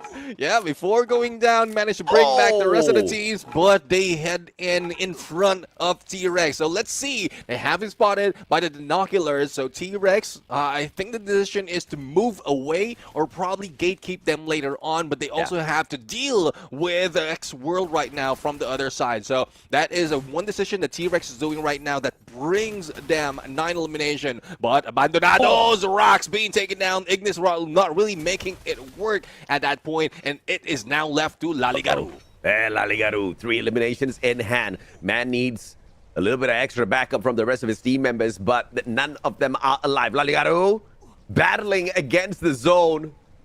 And unfortunately for him, there's just way too many teams right in front of him. And Team Fighters, the closest one, has got a full squad. But can we also put the spotlight back onto Yokis from the side of Smoke? Sacrificed himself to the blue, brought the full squad back in, and now he's been revived as well. Team Smoke, 4 members strong, looking for the next circle. Yeah, let's see though if they can find a lot of elimination as well. And unfortunately, Laligaru doesn't survive that onslaught of the zone. Now, we are looking into 6 teams. TF Esports right now gets their attention away from T-Rex and then trying to focus on Team Fighters. And this is one of the downfalls for a lot of teams. Once you go in the middle of a team, that distraction would throw off your gameplay, and they might be falling down in a bit because they've taken the attention of both of the teams. Dude, RNKTZ trying to shut down Team Smoke, but Yokis again! Yokis hits the double! Yokis heavy carrying Team Smoke! Frank striking as well! Crazy down on the ground! And this is insanity at this point, as Team T-Rex finds a prey for themselves as well. M590 out of his hands, and Bola Khan making sure his squad stays alive, but now the next circle a tad bit too far. 14 seconds to play this rotation. Team Smoke left with 1 final player. Yokis down. RNKTZ gets the final bullet in the coffin. Smoke in the 3rd spot, but all thanks to Yokis, man. They could have exited in the 8th spot earlier, and because of Team Smoke, RNKTZ will not be able to walk away with the booyah. Team T-Rex and their tiny hands walk away with a back-to-back booyah! Definitely T-Rex going in back day 2 with a bang. I mean, there's no joke for player JK, Darius, Russ, as well as Bola Karn. T-Rex is slowly being the apex predator for this day. It doesn't just mean in Purgatory, but also it shows up in Alpine. My God. I mean, at this point of time, we got to bring the question out. Is this a map factor? Guess what? We get that answered in a little bit, Neptune, because we've only got 6 maps in the pro scene rotation. We are done with all 6. Now we get to play 2 more. We've got a little bit of data, so we get to see exactly who's consistent on these maps. And data is going to be pretty scarce here in FFUSC, but we are going to make work with whatever we have, because these teams have not been playing in the pro scene for all that too long, where we could have tracked their performance from season into season. So this one is going to be a very interesting one, my friend. Definitely. I mean, interesting indeed, and probably rise of stars. From what we've seen Rosario Central really bring it on, but how T-Rex is coming up this time around is just something else. Not a lot of teams from the Free Fire Esports can do this. Just like catapult yourself on after losing a lot of battle from day number 1, because a lot is at risk as well. Day number 2, they know it, they've studied it, and I guess with all those pressure, they're just putting things into work. Yeah, and team fighters, I mean, we were talking about them yesterday where we saw a lot of fight in them, but they could not get to the left-hand side of the overall leaderboard in the top 6. But I think that hustle is definitely there. Back-to-back games now, we see their performance, and we want to see a little bit more, right? T-Rex getting the back-to-back, though, shows this consistency in terms of looking for that final circle. Rosario Central, a tad bit unfortunate, but we will give teams that opportunity to lapse sometimes, because, not every day is Sunday. It's literally once a week. And this time round, all they could do for them was those placement points. We didn't see Rosario Central pull away those eliminations at all. This time, unfortunately, they faltered. But thanks to the great buffer of points they have at the top of the leaderboard, this is going to excuse them for a bit. Yeah. I mean, they are a lead overall. They have a huge chance to increase it later on. But this is where we, like the conversation that we have before the game comes in. You end up in the middle of the map. You don't have anyone inside. And we saw a lot of engagement happening, not only at the edge of the circle, but also outside of the blue. So that's where, like Rosario Central has been left out. And the moment that those teams that gathered all those resources already, all those elimination from afar, it rushes against them, there's no chance for them to fight back. But we have our MVP right now. It is Gaju from TF Esports. I know we are looking at M590 earlier, but he also wore that M1014 on that engagement that we saw as he backs up his teammates. With Dakota, as well as Alvaro, Tiva, and Kairos, this is pretty much an interesting build right now, because it's not just for one specific role. It is showing up as a bomber plus a support, and also trying to be a little bit of information gateway. I totally agree with you, man. It could work for Gaju, but we will need to see exactly how viable this is, when FFUSC has got a little bit of a crossover and we see some of the other regions take on these teams as well. But for the time being, I think whenever we have those active passive skills very specific to roles, those have brought in the highest amount of impact. But that being said, impact between Gaju and Bolakan. I love this comparison. T-Rex Esports on this day that they are waking up alongside Team Fighters. 6-4 eliminations. Gaju takes the gold this time round on the damage as well as those revives. Bolakan needs to catch up. Yeah, well, Bolakan right now will need all the support coming from T-Rex to be able to catch up. But the top 2 of the leaderboard onto the head-to-head right now. We have Rosario Central going against RNKTZ. And yes, they both have 1 Booyahs and a 6 game. But in terms of elimination, it is Rosario Central. I guess that lead that Rosario Central has brought in from yesterday is very difficult to catch up with.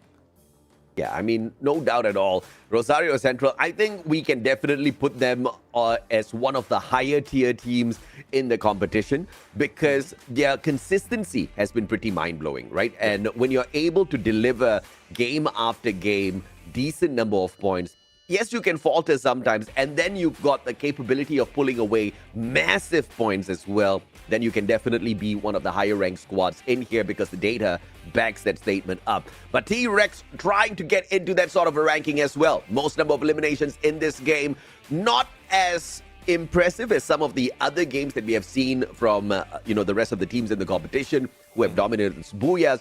But this is a good rise to the top here, because it's day of adjustments and improvements for T-Rex Esports, and they are showing us that they're capable of it. Yeah, definitely. I mean, out of what we've seen on T-Rex right now, there's a good chance that they can get into probably a second place, or if not a third place in after this day, or probably even the number one spot because of the consistency that they have. Imagine two Booyahs back to back and a decent or a good amount of numbers in terms of overall, in terms of total. For earlier, it was 22 points. Now they have 25 points. But for Team Fighters, I mean, I love the showing coming from this team. They are really fighting up, fighting back after how they faltered yesterday. But for RNKTZ, these kids really is something else. Survivability, even with one player, they managed to go in for that second place. So there's no counting out RNKTZ from this fight. Yeah, absolutely, man. And of course, we want to look at the bottom of the leaderboard as well, but let's take a look at the overall leaderboard instead so we get a rough gauge of how teams are doing. Rosario Central, they faltered this time. They only pick up a total of 5 points. That keeps them in the number one spot. RNKTZ dropping into the final circle also gives them enough points to maintain dominance. But look at this, man. The rise to the top. T-Rex from the right-hand side of the overall leaderboard. Now on the left, in fact, in top 3, and they're just getting started. We've got 2 more games to go. T-Rex could very well fight for that number one spot if we continue this run of consistent plays from them, unless of course Rosario Central as well as RNKTZ want to put a stop to that. But Team Smoke, Abandonados, Phantom, these are all teams that could just wake up in the blink of an eye. We're looking at Team TF Esports as well. The competition in North America is very, very close. I will not trust these numbers just yet, Neptune. We've got 2 more games to go. Anyone can wake up at this point, even Gavilanes. Yeah, definitely. And you mentioned about crossing over. I mean, T-Rex literally cross over in the same spot from 9th to the 3rd. So they skipped going in for the rest. They just went in across on the same spot, but on the left side of the leaderboard. They took a jump pad. Like, or probably a zip line or a slide rail. I mean, they just zoomed in and we don't want to walk because it's very risky, okay? On the battlefield, free fire. They're lazy. Yeah, that sounds like me. But of course, I love the fact that the teams that did not give us their best yesterday went back, took this pretty harshly, and they have managed to really step it up in one day's effort, right? And this shows the hustle in North America. We want to see more of this. Team Fighters really put in, their very best foot forward this time round, and they're walking away with solid points here, Neptune. I think this is very, very impressive. Yeah, definitely. I mean, there's one thing that really impresses us when a team's really perform compared to their previous day or previous match. That's one thing that they really need to work on, how they can turn it on even if they fail earlier. But would that happen again on game number 3? Because we are looking at 2 more maps in this day, and it just gets exciting because though the mix up on the from the 3rd up until the 6th, I would say, can change drastically later on, but there's still good potential that anyone can take the top spot after the games. Yeah, so I want to talk about the teams that were in the bottom yesterday again, right? Because, the teams at the top, we know they'll find their points. Probably they'll qualify as well because we're looking for 18 top teams out of the... They're probably going to qualify. But the teams at the bottom, who's going to be able to hustle? Yesterday, Gavilanes, after 4 games, took away a total of 14 points. Today, Gavilanes, in 2 games, have taken away 15 points. That's hustle, brother, okay? That's really stepping it up, doing 100% better than yesterday. But there needs to be consistency on this. And Team Fighters as well, I think this is something that they can be really, really proud of. Yesterday, after 4 games, they only took away a total of 23 points. And today, Team Fighters, 28 points after 2 games. In just 2 games, they have matched up to what they have done yesterday. So this is exactly what we're talking about. As long as the teams can look for that final circle, you are going to probably guarantee yourself a spot in the knockout stage to play for a little bit of a bigger prize, because we've got 24 teams. We need to reduce this to 12. Only 12 teams walk away with decent money in their pocket, Neptune, and the hustle is on. Yeah, definitely. The hustle is on, and the hustle will continue because we're going to go for a quick break. When we return, the remaining 2 matches of today for Group A will happen. So don't go away. We'll be right back.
ladies and gentlemen, welcome back to the show. This is a Free Fire USA Championship 2025, and we are off to our two last game for Group A. And this is not the end of the group stages because we are looking forward to Group B by next week. But back at the desk, I am Neptune the Gentleman Garcia, joined by my brother, the Mustachio AJ. What a good day it has been so far. Yesterday, we saw the top contenders going in there for those points, ripping it away and making the rest in the competition prey. Today, the prey are choosing to pick on the rest as well. We saw the rise of Gavilanes.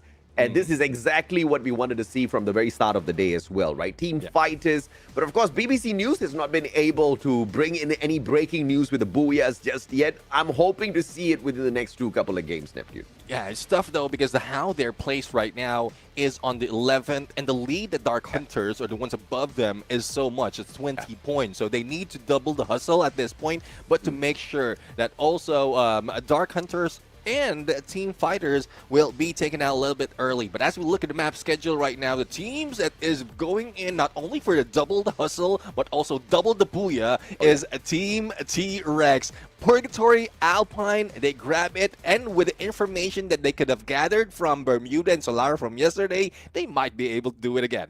Absolutely, man. And, you know, funnily enough, Purgatory, the T-Rex logo looks like a little keychain there, you know, from the zip line. Jokes aside, from no booyahs to back-to-back booyahs, can they now make it a back-to-back-to-back? On Bermuda, like you pointed out, yesterday, they hopped on in there and they got decent information. They also walked away with decent numbers of elimination. What they did not walk away with was placement points. Only 2 placement points T-Rex managed to get on the Bermuda map yesterday. So today, again, another opportunity for them to step it up and show us that improvement. Yeah, let's see though on where they are going to drop, because pretty much all those information has shown up already. And for T-Rex, I mean, the peak is one thing that I would say even in rank modes would be optimal, because you have good loots, good compounds to work with. But similar to what we saw for Rosario Central, staying in the middle of the circle, especially in esports just like this, tournaments just like this, it's tough to get as much elimination as possible because you have to wait for them to flood in. And the moment they flood in, especially if there's a lot surviving teams remaining until the final circle, then you might be overtaken and not taking so much of elimination. Yeah, absolutely, man. And of course, when you hop on into Bermuda, it's a map that everybody is familiar with. Rotations, everyone is going to be feeling comfortable on it. But like you said, homework is the most important thing. The teams that did their homework yesterday will be blessed with better rotations today, unless the teams in North America are absolutely random and they just love hopping in wherever the hell they feel like day after day. Then we've got an issue. Then the homework means nothing. Yeah, definitely. I mean, we'll have to see though if homework will come into play right now, because as I mentioned earlier, for the Team T-Rex, they dropped into peak yesterday and they met up with X-World coming from like somewhere close peak. Either it's Kotatua. So I guess if X-World didn't put in so much of a fight, they're the ones getting away. And not seeing them drop into peak as well, so it will give them that advantage. But on the lower part, it is Sentosa. We have Abandonados going against Team Fighters. High tier loot area being taken, this time not by 4, but only 2 teams. Yep, and X-World actually backing away from peak, heading far out towards the observatory. So which means that the team that just got the back-to-back booyah will have a very safe start from the very get-go, and they may not need to rotate too much based on the first circle a little bit later on. But of course, as Team Smoke tries to back away, question is, can they survive this? One player down on the ground already. Frank sprayed down alongside Crazy Yokis. Has got the wrong gun for a battle like this. Mac-10 in the hands of 16, 17, 18. They can go on counting because they're eliminated, and back to the lobby they go. They need to wait the whole duration of this game as Smoke gets smoked as well. Oh my goodness. We are down by 2 teams already, and this is how familiar teams are in this map. We have a clock tower being overridden by 1 teams after Team Smoke has been taken out. Now, Dark Hunters going against Team Fighters, and we know how Team Fighters are showing up this time. They can bring in the fight. They can bring in the darkness, the Dark Hunters, and they will need to do it quite fast. And Laligaru right now starting it hard with that knockdown. Unfortunate for Smoke. Yesterday, they walked away with 19 points off of Bermuda, and they faltered today. And that basically means the underdogs have got one less team to worry about. In fact, two less teams to worry about as they make their way towards that final circle. Team Fighters, one of the teams that has really stepped it up. Yesterday, they got 3 points off of Bermuda, so they are already doing much better than yesterday. Yeah, I mean, much better, but it's just the beginning. It's only the first 2 minutes. So because they were not one of the first two teams to get eliminated. I mean, that's one thing. It hurts a lot, especially if you're the first team to be eliminated. But Laligaru, no playing around. Maro Quinn right now will try to fight back with half HP. Will be taken down. Woodpecker in hand. Laligaru goes for the shot, but the rest of the DH goes in, and the takedown against Laligaru will be put on. Laligaru got a tad bit greedy there. Smart play with the Riptide Rhythm, breaking down the glue wall, trying to pull away 1 point before he gets sprayed down. He did manage to get the HP of Maro Quinn down low enough so that no pickup can be made. And of course, that 1 point that he gained had to be traded with his own life. Unfortunate, but of course, that recovery is not going to be impossible. We will see Laligaru back in a bit. Let's see though on where he will be dropping, because Laligaru is a straggler overall. I mean, he's always far from the rest of the team, and I guess this is one advantage that they have. They can gather information, they can get elimination, especially if Laligaru, how he performs. At least before you go down, you take another with you. So that I guess that's the mindset that I have, and they can stack up onto the points. But with 2 elimination, 1 recovery that's being made, it also diverts attention of the rest of the teams to focusing more on gathering all those coins and then finding a vending machine to bring you back, compared to gathering all the loots and then finding elimination to bring the entire team up. Laligaru is a very skilled player. I mean, based on the stats picked up of the last match, a total of 10 eliminations in the hands of Laligaru thus far. 16 assists, 6 revives. He's definitely one of the higher fraggers for the side of Abandonados. But unfortunately, the rest of his team members are just not keeping up with him. And it could also be that their split plays are not helping them out, right? So, and Gavilanes continues to perform well, but this is going to be a problem here for Gavilanes. It looks like they have come across a team that can put a devastating blow in their run of recovery here. Rosario Central, of all teams, bumping into the team. Gavilanes and Captain's 500. UMP takedown. Headshot. Gavilanes, the new elimination leader as well. Palmer snuffed out. Question is, how many more players here? Rosario Central, just one more in the name of Escolta, and he gets tagged up mainly because he broke his ankle on the fall from the roof there. And Captus 50, he has taken 1-0 out of his name. From Captus 500, he has converted into a Captus 50, but I think this is an upgraded engine as he goes in for the final blow to Rosario Central's Day 2 performance.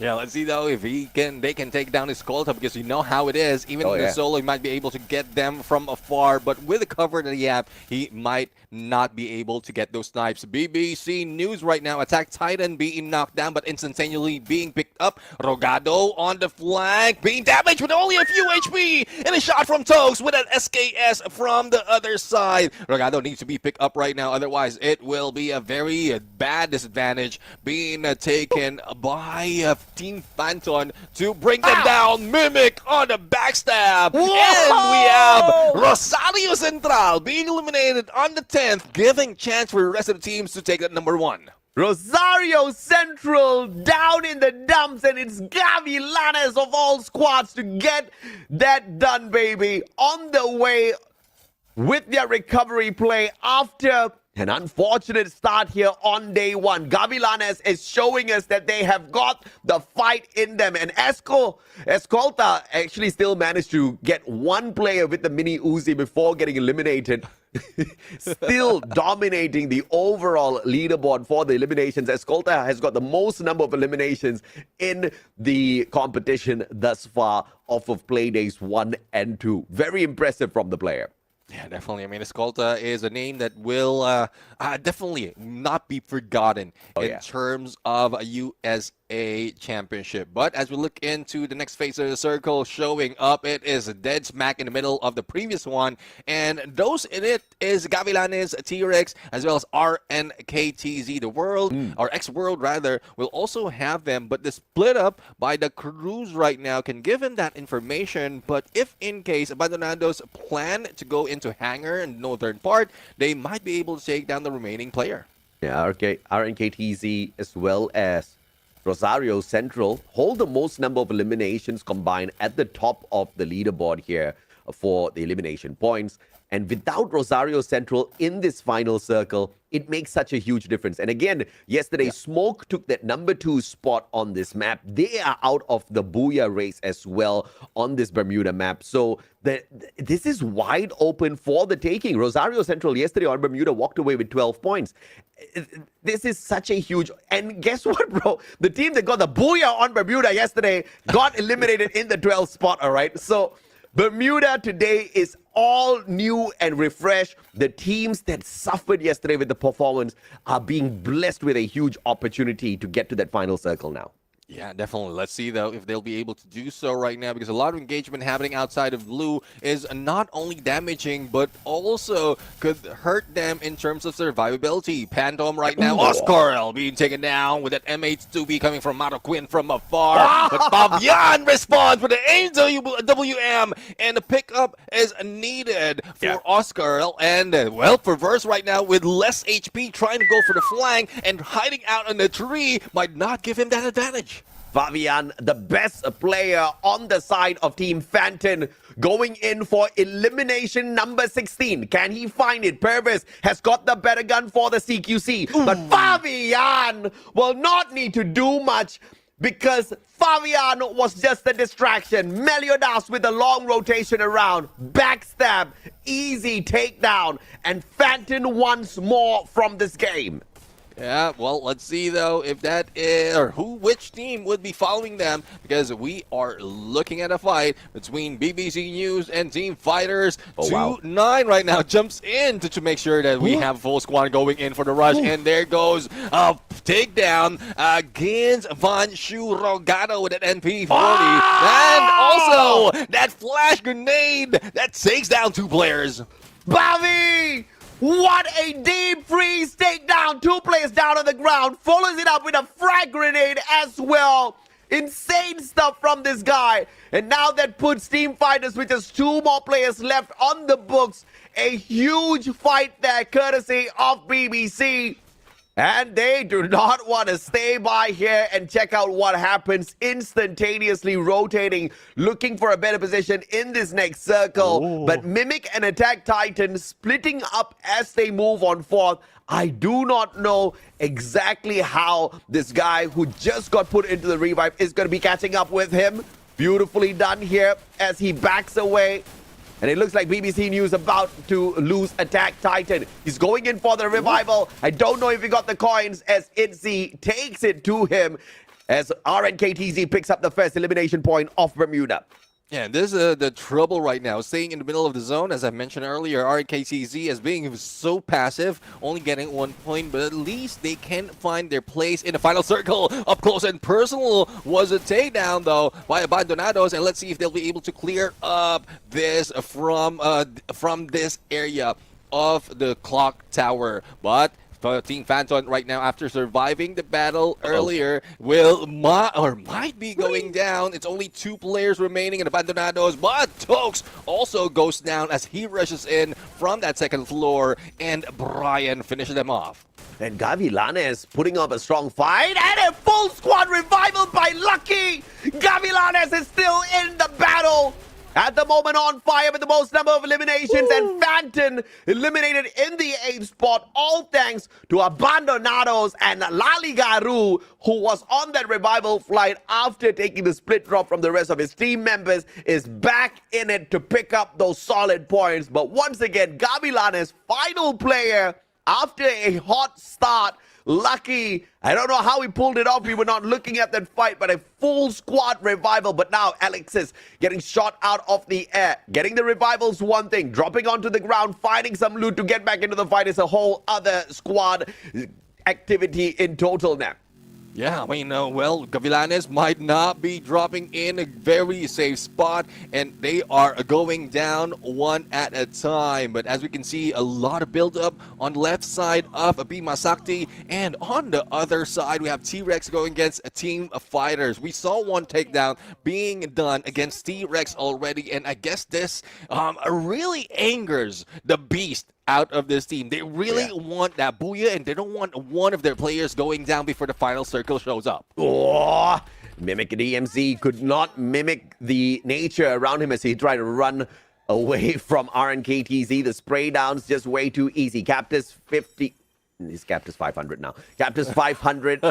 Question is, Trangia, can he get the shot? And a sidestep from the window, spray down with the P90. Easy shutdown and an extra point now, as well as extra coins. There's a vending machine here for him to play around with as well that has now been camped on by Silent. Captus 50 backing away. Opportunity to back up Alexis. 50 with the peak. Steps it up once again. And no spray down this time round, Neptune. He is going to get surrounded by the players of RNKTZ. Unbelievable. Double, triple glue wall. He recovers with the Nairi. And in the meantime, picks up yet another point. Yeah, let's see, though, if he can survive it. Only a few HP, and there goes a takedown. It is Itzy Bitsy who goes in for the flank, not even going in and waiting for the rain.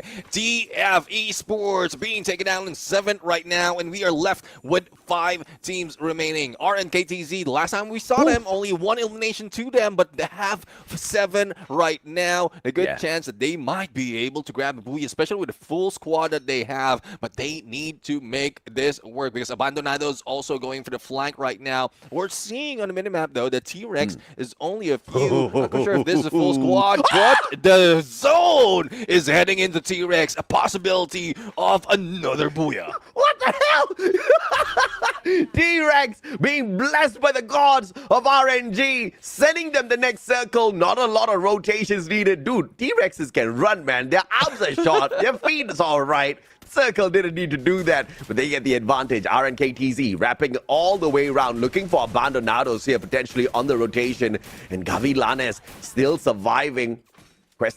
Man, as I say that, they get taken out in the 4th. But overall, great place thus far. Abandonados now, 2 players down on the ground. The players from the side of T-Rex trying to get the job done, but the pickup is absolutely phenomenal. Quick ones. All the teams staying outside of the next circle, but RNKTZ versus Abandonados have to abandon their natural defenses and use those glue walls in a bit. And let's see, though. I mean, RNKTZ is losing down in this fight, especially M249 coming from this. And I love the split decision, the split push, or rather shots being done by the Abandonados, but the Blues will be closing in a bit, and T-Rex has held their ground so strong. And with all that pressure earlier, I think eyes is on Abandonados as they slowly creeps in. It's C dropped once again, and T-Rex is going for the back-to-back, baby. 32% on the literal win rate, and player JK jokingly shuts down 2 more. RNKTZ, no opportunity for the booyah. JK ends the final player, and now it's a 4v4, but a double. JK strikes again. Darius with the frag out of nowhere. Laligaru, can he save the day? Answer is no. JK does it again on the quad, and T-Rex Esports with the triple booyah of the day. What a hat trick! Oh my goodness, I'm really excited how T-Rex is doing it right now and love to study the rotation that they've taken. But so far, that movement, that RNG favor that is given to them in the final circle has their advantage. And it seems like with T-Rex moving up in numbers and very close to how our Rosario Central is on that #1 spot, it is easy enough for them to end the day with a #1, but we'll have to wait and see as the points shows up later on. Holy shit. T-Rex, bro, what a game. What a performance yesterday. Dude, these dinosaurs did not show up today. They are showing us exactly who the apex predator out there is. Just chilling around, just making sure nobody makes an aim out of them so that they can take a shot at them. And they were just doing their homework on day 1, popping off on day 2. Consistency, unbelievable. No other North American team has done this as of right now. They have just pulled off what seemed like the impossible comeback from nowhere to somewhere really good now. Definitely. I mean, this is something else. We seldom see this even in the early parts of knockout stage in other region. But for T-Rex doing this back to back, I mean, the hat trick being brought in, and it just increases the odds of, well, sorry T-Rex. I mean, I know I might be saying this bad. It increases the odds of them being targeted earlier on the Stellar map. And bring it on, bro. That's what I want to see. I want to see teams challenge T-Rex. And bro, because this is just going to turn sour really, really quick for some of these squads, because not only are these boys on the side of T-Rex capable of taking these mechanical fights, winning that out, flanks, the strategy, the positioning, all's perfect, but now they are being pumped by this very weird juice called adrenaline through their veins, and they cannot wait to get into another battle. They've hit the triple. They want to go for the quad booyah. Can they set the record here in North America? I think they most definitely are in a good run to do that, because either way, the record has been set, right? The hat-trick booyah, FFUSC. This is the first one in a long time, and I think it is a pretty enjoyable one, mainly because of how they performed yesterday. Yeah, exactly. I mean, that booyah from T-Rex is 1 booyah per year that North America has missed on esports. So let's see if this is something that they can do, just pay it off for next year. But for Cactus 500, 9 elimination overall, and a damage of 3,720. Though there's no assist, but headshots of 24. Imagine having 24 headshots. Though it's not converted that well, but how mechanical skilled can you be to put that on? 24 headshots is just stupid at this point of time. That is unbelievable numbers. But that's exactly what Cactus 500 was in this game. Gavilanes were literally in the depths of despair. Yesterday, when we allowed them to play this map, Gavilanes took away nothing. 0 points. Today, Gavilanes got to that final circle. Gavilanes were putting up a strong fight, as well as a strong argument for the booyah, and they even outperformed the players on the side of T-Rex, although of course T-Rex with a phenomenal aim for the booyah, which was going to be very important on the grand finals day. Gavilanes with the Cactus 500 head-to-head up against player JK. Both of them love playing the snipers, and it is just phenomenal how Cactus plays it CQC as well. JK, we haven't seen a lot of phenomenal plays from him with the shotguns just yet. 9-5 eliminations. Cactus 500 takes the cake here. Damage-wise, with the AWM, player JK was not joking around them. Yeah, definitely not joking around, but I love how we're seeing as well some of the teams really showing up at this point. Now, we have Rosario Central against RNKTZ, similar to what we've seen earlier, but overall, it seems like it's being tied up, especially as Rosario Central being taken out a little bit early into that fight, and it brings RNKTZ as well as T-Rex closer to overtaking them in the points, because if I'm not mistaken, Rosario Central only got a little points from that fight. I guess it's only 2 points, so it doesn't increase the lead that they have against RNKTZ. And RNKTZ managed to survive a little bit longer. Third place, if I'm not mistaken, or third place rather, on that previous map, which is Bermuda. Dude, we have got a three-way fight for the #1 spot. We'll show you guys the overall leaderboard in a little bit. Let's take a look at the overall stats here as well. Abandonados with the most number of eliminations this time round. Not super fancy, but obviously Abandonados desperately need these points to continuously climbing that leaderboard because they are one of the 4 who are in the run for that #1 spot by the end of the next game. Total 62 eliminations in this game, 23 rescues.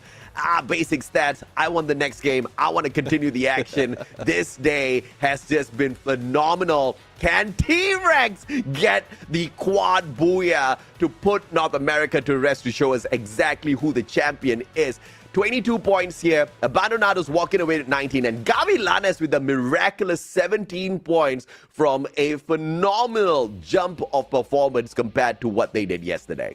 Yeah, I mean, they're going in 200% from what we've seen yesterday from Gavilanes, and it's only the third map. We haven't seen the Solara just yet, and I don't want to go in comparison, but once they go into Solara, that's where they flop second time. So that's something that we don't expect Gavilanes will be showing up, even in Bermuda. But as we can see, overall standings, the top 3 very close, only 3 points between Rosario Central and RNKTZ, and only 10 points between them, Rosario Central and T-Rex. Brother, we need to add in Abandonados into this mix as well. With the final game, this Solara map. Abandonados got the booyah on Solara yesterday. 27 points they picked up for themselves. 27 points based on my calculation can boost them to the top. Guess what? Rosario Central, Solara, 4 points yesterday.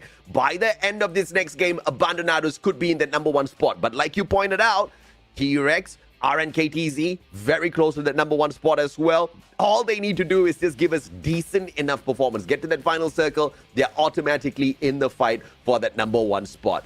This is FFUSC. The competition is close, but we are starting to see exactly who the top tier squads are.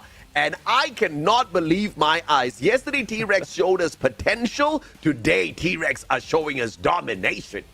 Yeah, definitely. I mean, domination indeed. The triple booyah overall. And why are we focusing on the #1 spot? Because we're just aiming to get as much points as possible to maintain or keep afloat onto the knockout stage. It's just because of the storyline that T-Rex has brought in. I mean, coming from the 9th and now in the 3rd, like slowly creeping in and taking that #1 spot. And even for Rosario Central. Rosario Central, after that 3rd game, after getting 41 points, they still continued onto the last map, but it doesn't show right now.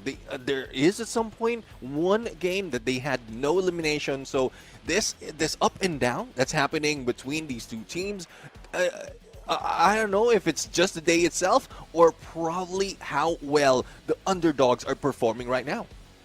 I think this is where human beings have to get a little bit more hungrier once they are full, right? It seems like Rosario Central is just not built like that. They had eaten pretty well to climb up to the top of the leaderboard. Now they are full. They're a tad bit too comfortable. Those that are feeling uncomfortable are the ones putting in the hustle today. And clearly it's working out because a little bit of fire under your butt makes you jump up to the sky, right? Because you don't want to be barbecued. And T-Rex is showing us that fight. Abandonados, though, I don't see that consistency, but they have been able to take those steps closer and closer to that #1 spot. And this is exactly what we are looking for in the overall grand scheme of things. But you brought up a very, very good point, Neptune. It doesn't matter. You qualify in the #1 spot. You are on the 4th spot. It doesn't matter because at the end of the day, out of 24 teams, we are looking at 18 to make the qualifier into the knockout stage. But going in there and using the official competition as your scrim stable to sharpen up your mechanical skills, I'm not going to complain. Yeah, I mean, we've seen that from other regions as well. We've seen that, like, to study your opponent, you have to go through them several times, and you just don't have to hold back. No holding back in terms of how you perform so that you can sharpen all those skills. And that is what T-Rex is doing right now. And I think there's no holding back for Solara. Unless they are aiming for 4 booyahs, then probably they can go for a passive gameplay. And then that's where they can get this. They don't know. They might, right? It's all on the hustle. But here's the thing, right, Neptune? Although you've got consistency on your side, now I'm sure something's on their nerves. And I think they might be a little bit nervous instead of irritated, right? Because yesterday they were irritated because the other teams were on their nerves. Now it's the pressure that's on their nerves. This could be a make or break. And, based on their performance today, I think it should be fairly easy. They don't need to bring in the 41 points like what we saw out of Rosario Central yesterday. They just need to get to the final circle, aim for top 3, and the job is done. But of course, a quad booyah would be pretty fancy. I mean, record-breaking overall, especially in the USA. This is one thing that we haven't seen in a while, and seeing this after all that can really put in so much of a, I would say, showing for T-Rex. Because, again, your eyes was on them yesterday. The premonition was just delayed one day, and it's not just because you have your eyes set on them. It's because they are performing quite well. I guess whatever we are saying is motivating as well for the teams, and also they're learning a lot on how they have like more advantage if in case they missed out on all those fights. But speaking of fight, the fight is about to begin as a flight comes in from the south to the north. And looks like we are about to have some fun at the fun fair. High-tier loot zone right on it. And I cannot find a better way to bring the final game to Group A to a phenomenal end. Abandonados might just be going in for it. T-Rex could aim for that high-tier loot zone as well. If T-Rex gets this, it is going to be high-pressure time for the rest of the squads. But it is Abandonados, the first ones there. And T-Rex says, we will see you later after we are done with our looting gameplay at Windmill. But the Dark Hunters have got a pretty much similar idea here. Darius with a long drop up there on that high ground. Question is, what kind of loot can he find up there? Yeah, I mean, that's a huge question indeed, because pretty much the overall, or the bigger part of the map where the loots are will be taken by Dark Hunters, and this will only bring Darius to their knees. But on the other side, we have Smoke going in for the fight, and it's just a trade-off overall, but 16, 17, 18 has been taken down. Oh, I thought it was an instant takedown, but with him proning, he will be an easy target overall, and Darius has been taken out in this fight, but quick recovery from T-Rex. That was just damn funny because he looked like he tripped on something. Running for his life, went face first into the ground. Obviously, that situation, someone's going to take advantage. But of course, T-Rex now up against the Dark Hunters. Darius very quickly brought back in because the vending machine is open for the play here, and the positioning by T-Rex impeccable once again. Pervez is going to be sprayed on from afar. Player JK does not have his preferred weapon in hand. An AWM in his clutches at that point would have been a very different story. Yeah, definitely. I mean, one shot, he might be able to go for the takedown, but player JK right now being rushed in. It's a good thing Darius also managed to drop in on him. And there goes the nades coming from a Trogon. Player JK will be able to go in for a jump, and there is the hit against DH. Perverse also going down, and T-Rex doesn't want to be bothered. They are hungry for more. Yeah, this is exactly what I said, man. If you want to take the hot drops up against these boys, yeah, you could, or they might just bite your head off, right? Extra 3 points early here for T-Rex. One final survivor. Let him revive his squad first. Extra points for you guys. Salvador, once again, the salvation for the Dark Hunters. But it looks like it's going to be Dark Knights for him as T-Rex sends out the UAV to cut off his rotation. Information in the hands of T-Rex in a little bit. Salvador spotted out. information given away. T-Rex going in for the final nail in the coffin. Ooh, but speaking of final nail, we have Gavilanes being taken out a little bit early despite of them performing quite well. It's from the hands of Rosario Central. El Salvador might not be saved at this point. Bulacan already on the back foot, and the rest of the teams going in. Firing squad ready. Ripside Rhythm opens it up, and the rest of the teams rushes, and player JK puts in the final nail. That's why you don't mess with the boys when they've got adrenaline pumping through their veins. Get out of our faces. We want to go for the back to back to back to back booyah on the quad booyah journey. T-Rex will catch up with them in a little bit as TF Esports now spots on a couple of players in the open. Abandonados going for the #1 spot as well. Happily picking off some cherries here in the name of TF Esports, but they have to be careful because this compound's about to get a tad bit busy, Neptune.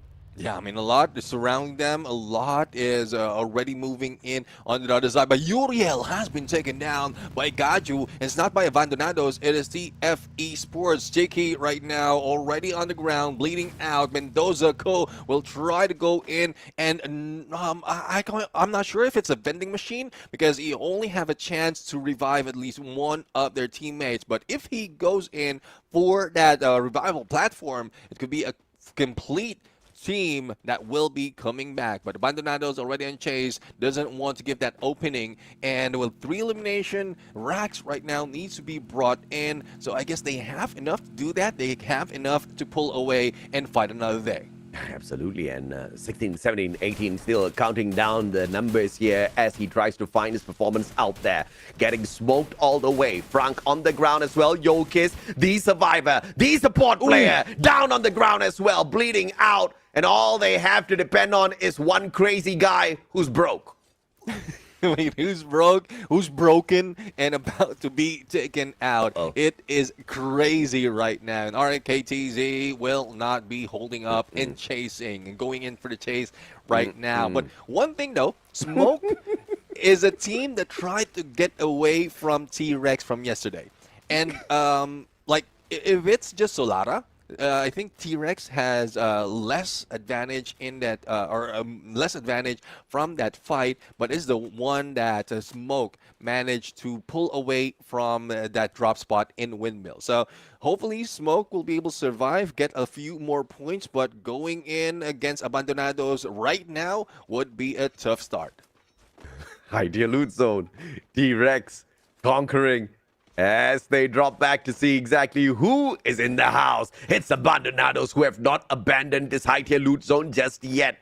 And could they have abandoned their opportunity to get the #1 spot as well as they bump into the players who are going in here for the quad booyah? Laligaru pulls up a good glue wall. Bulacan goes in for the shutdown. Backstab is perfect. Looks for another. Glue wall's all laid out. That Nairi giving him that extra bit of HP. And Bulacan calls in for the backup as well as Russo X shows up, putting Nino down 6 feet under. Brian's the next one on the plate. Russo with a cutoff on rotation gets the spray down. And T-Rex continues to chomp away player after player. Abandonados being prevented here, but look who's in town out of nowhere. Rosario Central wants this booyah and they want to stop the rampaging dinosaurs. And let's see though if they can stop them right now, because if in case T-Rex can bring down Rosario Central, and that might be the end of that #1 spot right now. But as you can see, it is more on the focus on one player at a time for Rosario Central, and Bulacan will try to go and pick up Ruzok as well as go in for that slay, and he is slowly doing so. 8 elimination already, and the pickup has been done. Rosario Central might need to bring all those players in.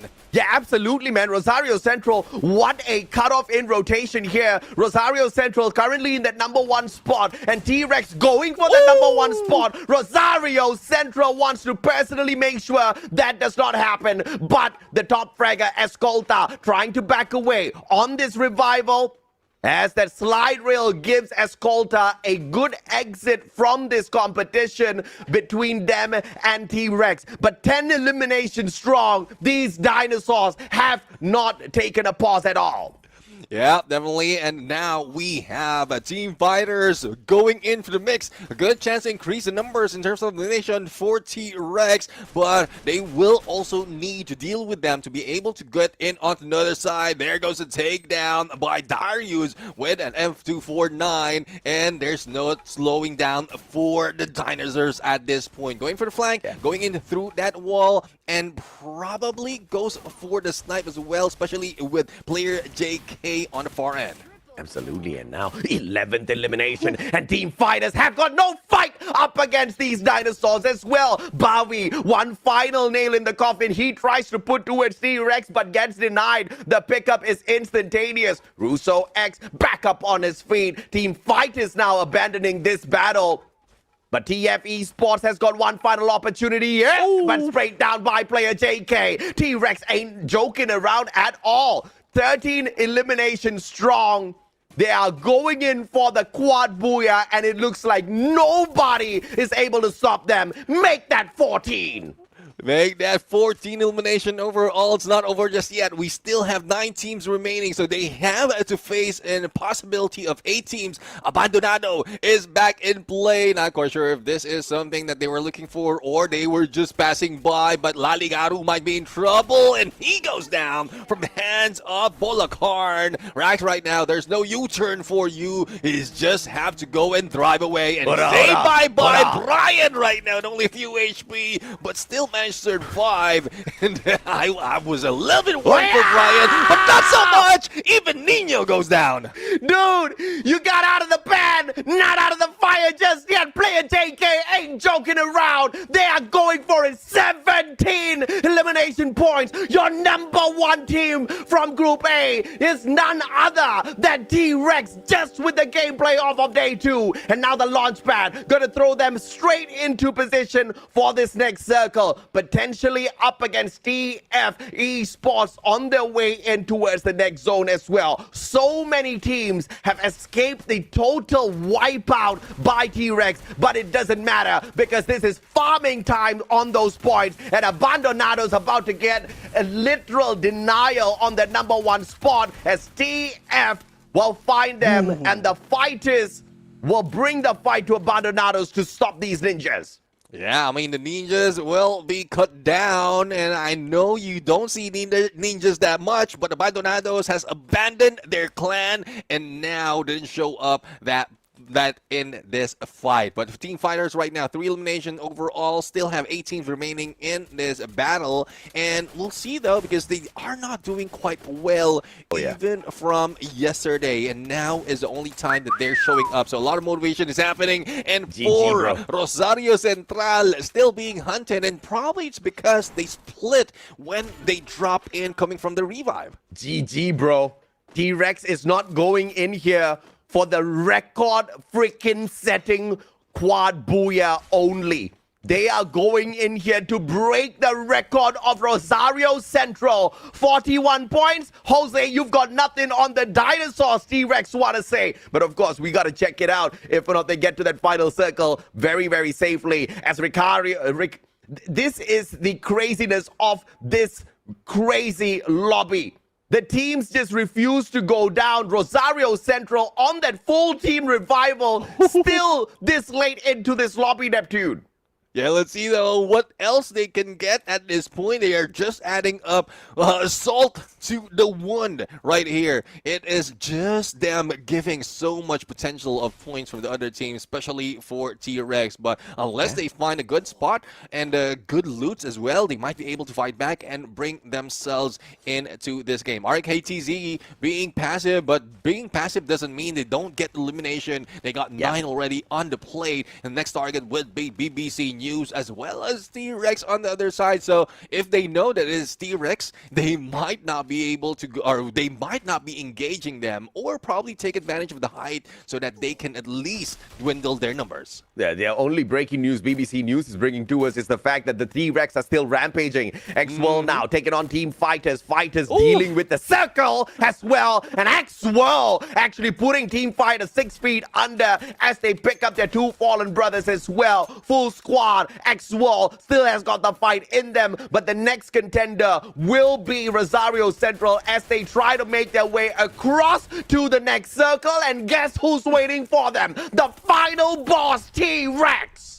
We've seen this before. We've seen this earlier. And once they get position, they might be able to get advantage for another Booyah. But it's not that high, though, compared to what we've seen earlier. But with player JK, with that AWM, and as well as good sniping spot to be able to get them few more points. RNKTZ will be that welcoming, or will be welcomed at this point with open arms. Oh, Darius, beautiful shutdown with the FGL of all things through the glue wall, and player JK continues to deny the other players out there. You want to look for the best sniper out here? Look no further. No Escolta for you. 15 eliminations, no problem, Jose. I'll bring it. Player JK hits 2 big ones yet again from afar. Smoking the players of BBC News at the same time as well. Many points picked up by Smoke, but it's not enough to compare. 27 eliminations already for T-Rex. 2 more to match up to Rosario Central. 3 more to set a brand new record here for FFUSC.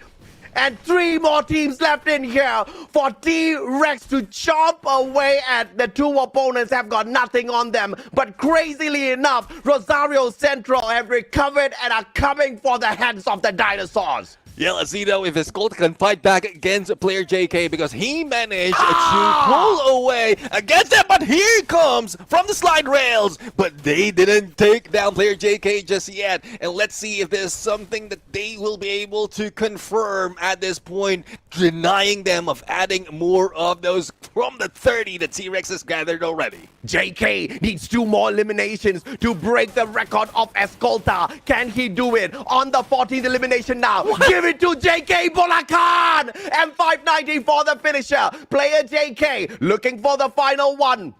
Is he gonna be able to spot it? Kane at the top. JK spots him. Glue wall melters laid out. Has got the Skylar in hand as well. But Kane denies it by jumping out from the back.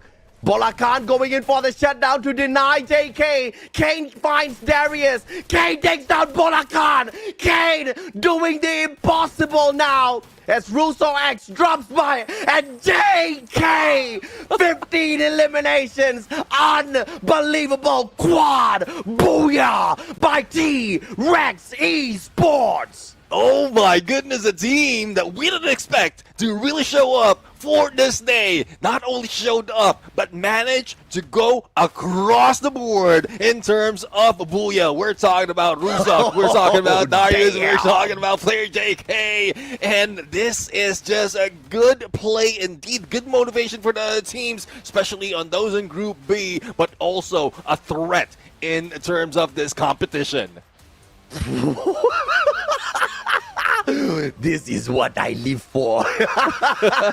This is what we live for, Neptune. What a game. What a day. What a performance. What a super recovery here for T-Rex Esports. A back-to-back booyah, hitting the quad booyah, breaking all barriers, the 4th wall, no problem, brother.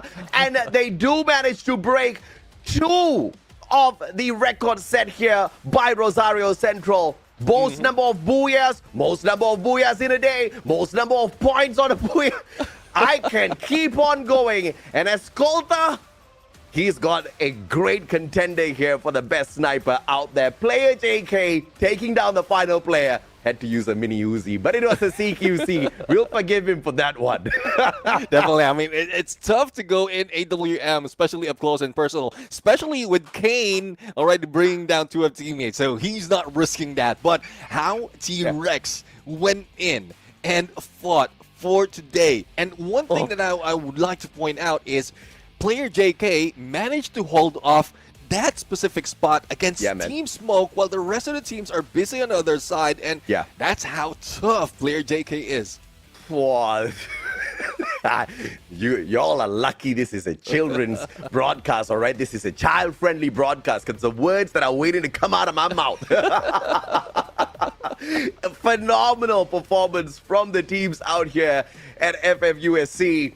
I cannot ask for more. Neptune, I love the schedule, first of all, because Neptune and we share the same time zone. He's in the Philippines. I'm in Malaysia. We have to wake up at 3 o'clock in the morning for this job. But it has been one of the most amazing jobs that we've taken up so far because I love the early start to my day. And what a better way to start your day than Free Fire and watching this record-breaking, record-setting run from these freaking dinosaurs, man. Tiny little arms, so much of quality. I mean, this game, or this day alone, the games that we've seen so far, better than coffee. I would say better than coffee, wakes us up, better than any energy drink. And especially for that game, it's because of player JK. 15 on the elimination. Still standard build. This time, M82B would be on the limelight in this point. And not only are we looking at the Skylar that's used often by the sniper, but we're also looking at Otho and Amaro plus a Suzy. So this is a combination of something that we don't see often on the sniper. Okay, player JK, you got me confused on the active-passive skill lineup, but let me just say this. I don't care, man. 15 eliminations from this game. He matches up to Escolta's record, but he breaks all other records because now player JK has got the most number of eliminations in the competition. 34 eliminations in total. And he has got the most damage output in comparison to any other player out there as well. A total of 20,948 head-to-head. Do we even need to pull a comparison? Shut the stats down. Player JK always takes the goal if this is what he's going to be bringing up. Yeah, definitely. I mean, at this point, with all the elimination that he has brought in, it is just tough to go against that. Even Rosario Central, well, for this day, they will not be going in against T-Rex because of how they are. Now, we have a preview of how they're ending on that overall standing. T-Rex already the first, and they push down Rosario Central on the second. 8 games overall, 4 booyahs being taken by T-Rex just for this day. And though the elimination is not that much, it's just being brought in. Half will be taken by T-Rex. Dude, 50% of the eliminations in the lobby. I mean, this is what happens when you put human beings up against dinosaurs, man. They get devoured.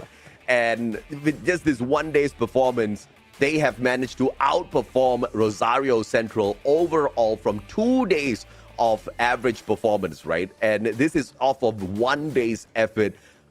Unbelievable stuff from Team T-Rex Esports. And 47... I cannot believe this is what we are seeing. 47 points, 18,000 damage, 35 eliminations in a game. Get out of here, Neptune. and we thought 41 is high enough already.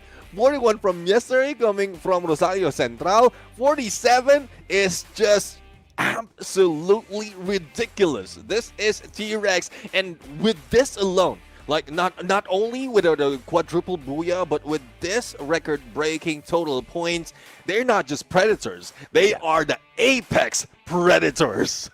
Oof, you can most definitely say that again, and that's not just empty hype. Quad booyah to rub it into everybody else's faces. So, Group B, I know you sure as hell are watching. This is how you do it, baby.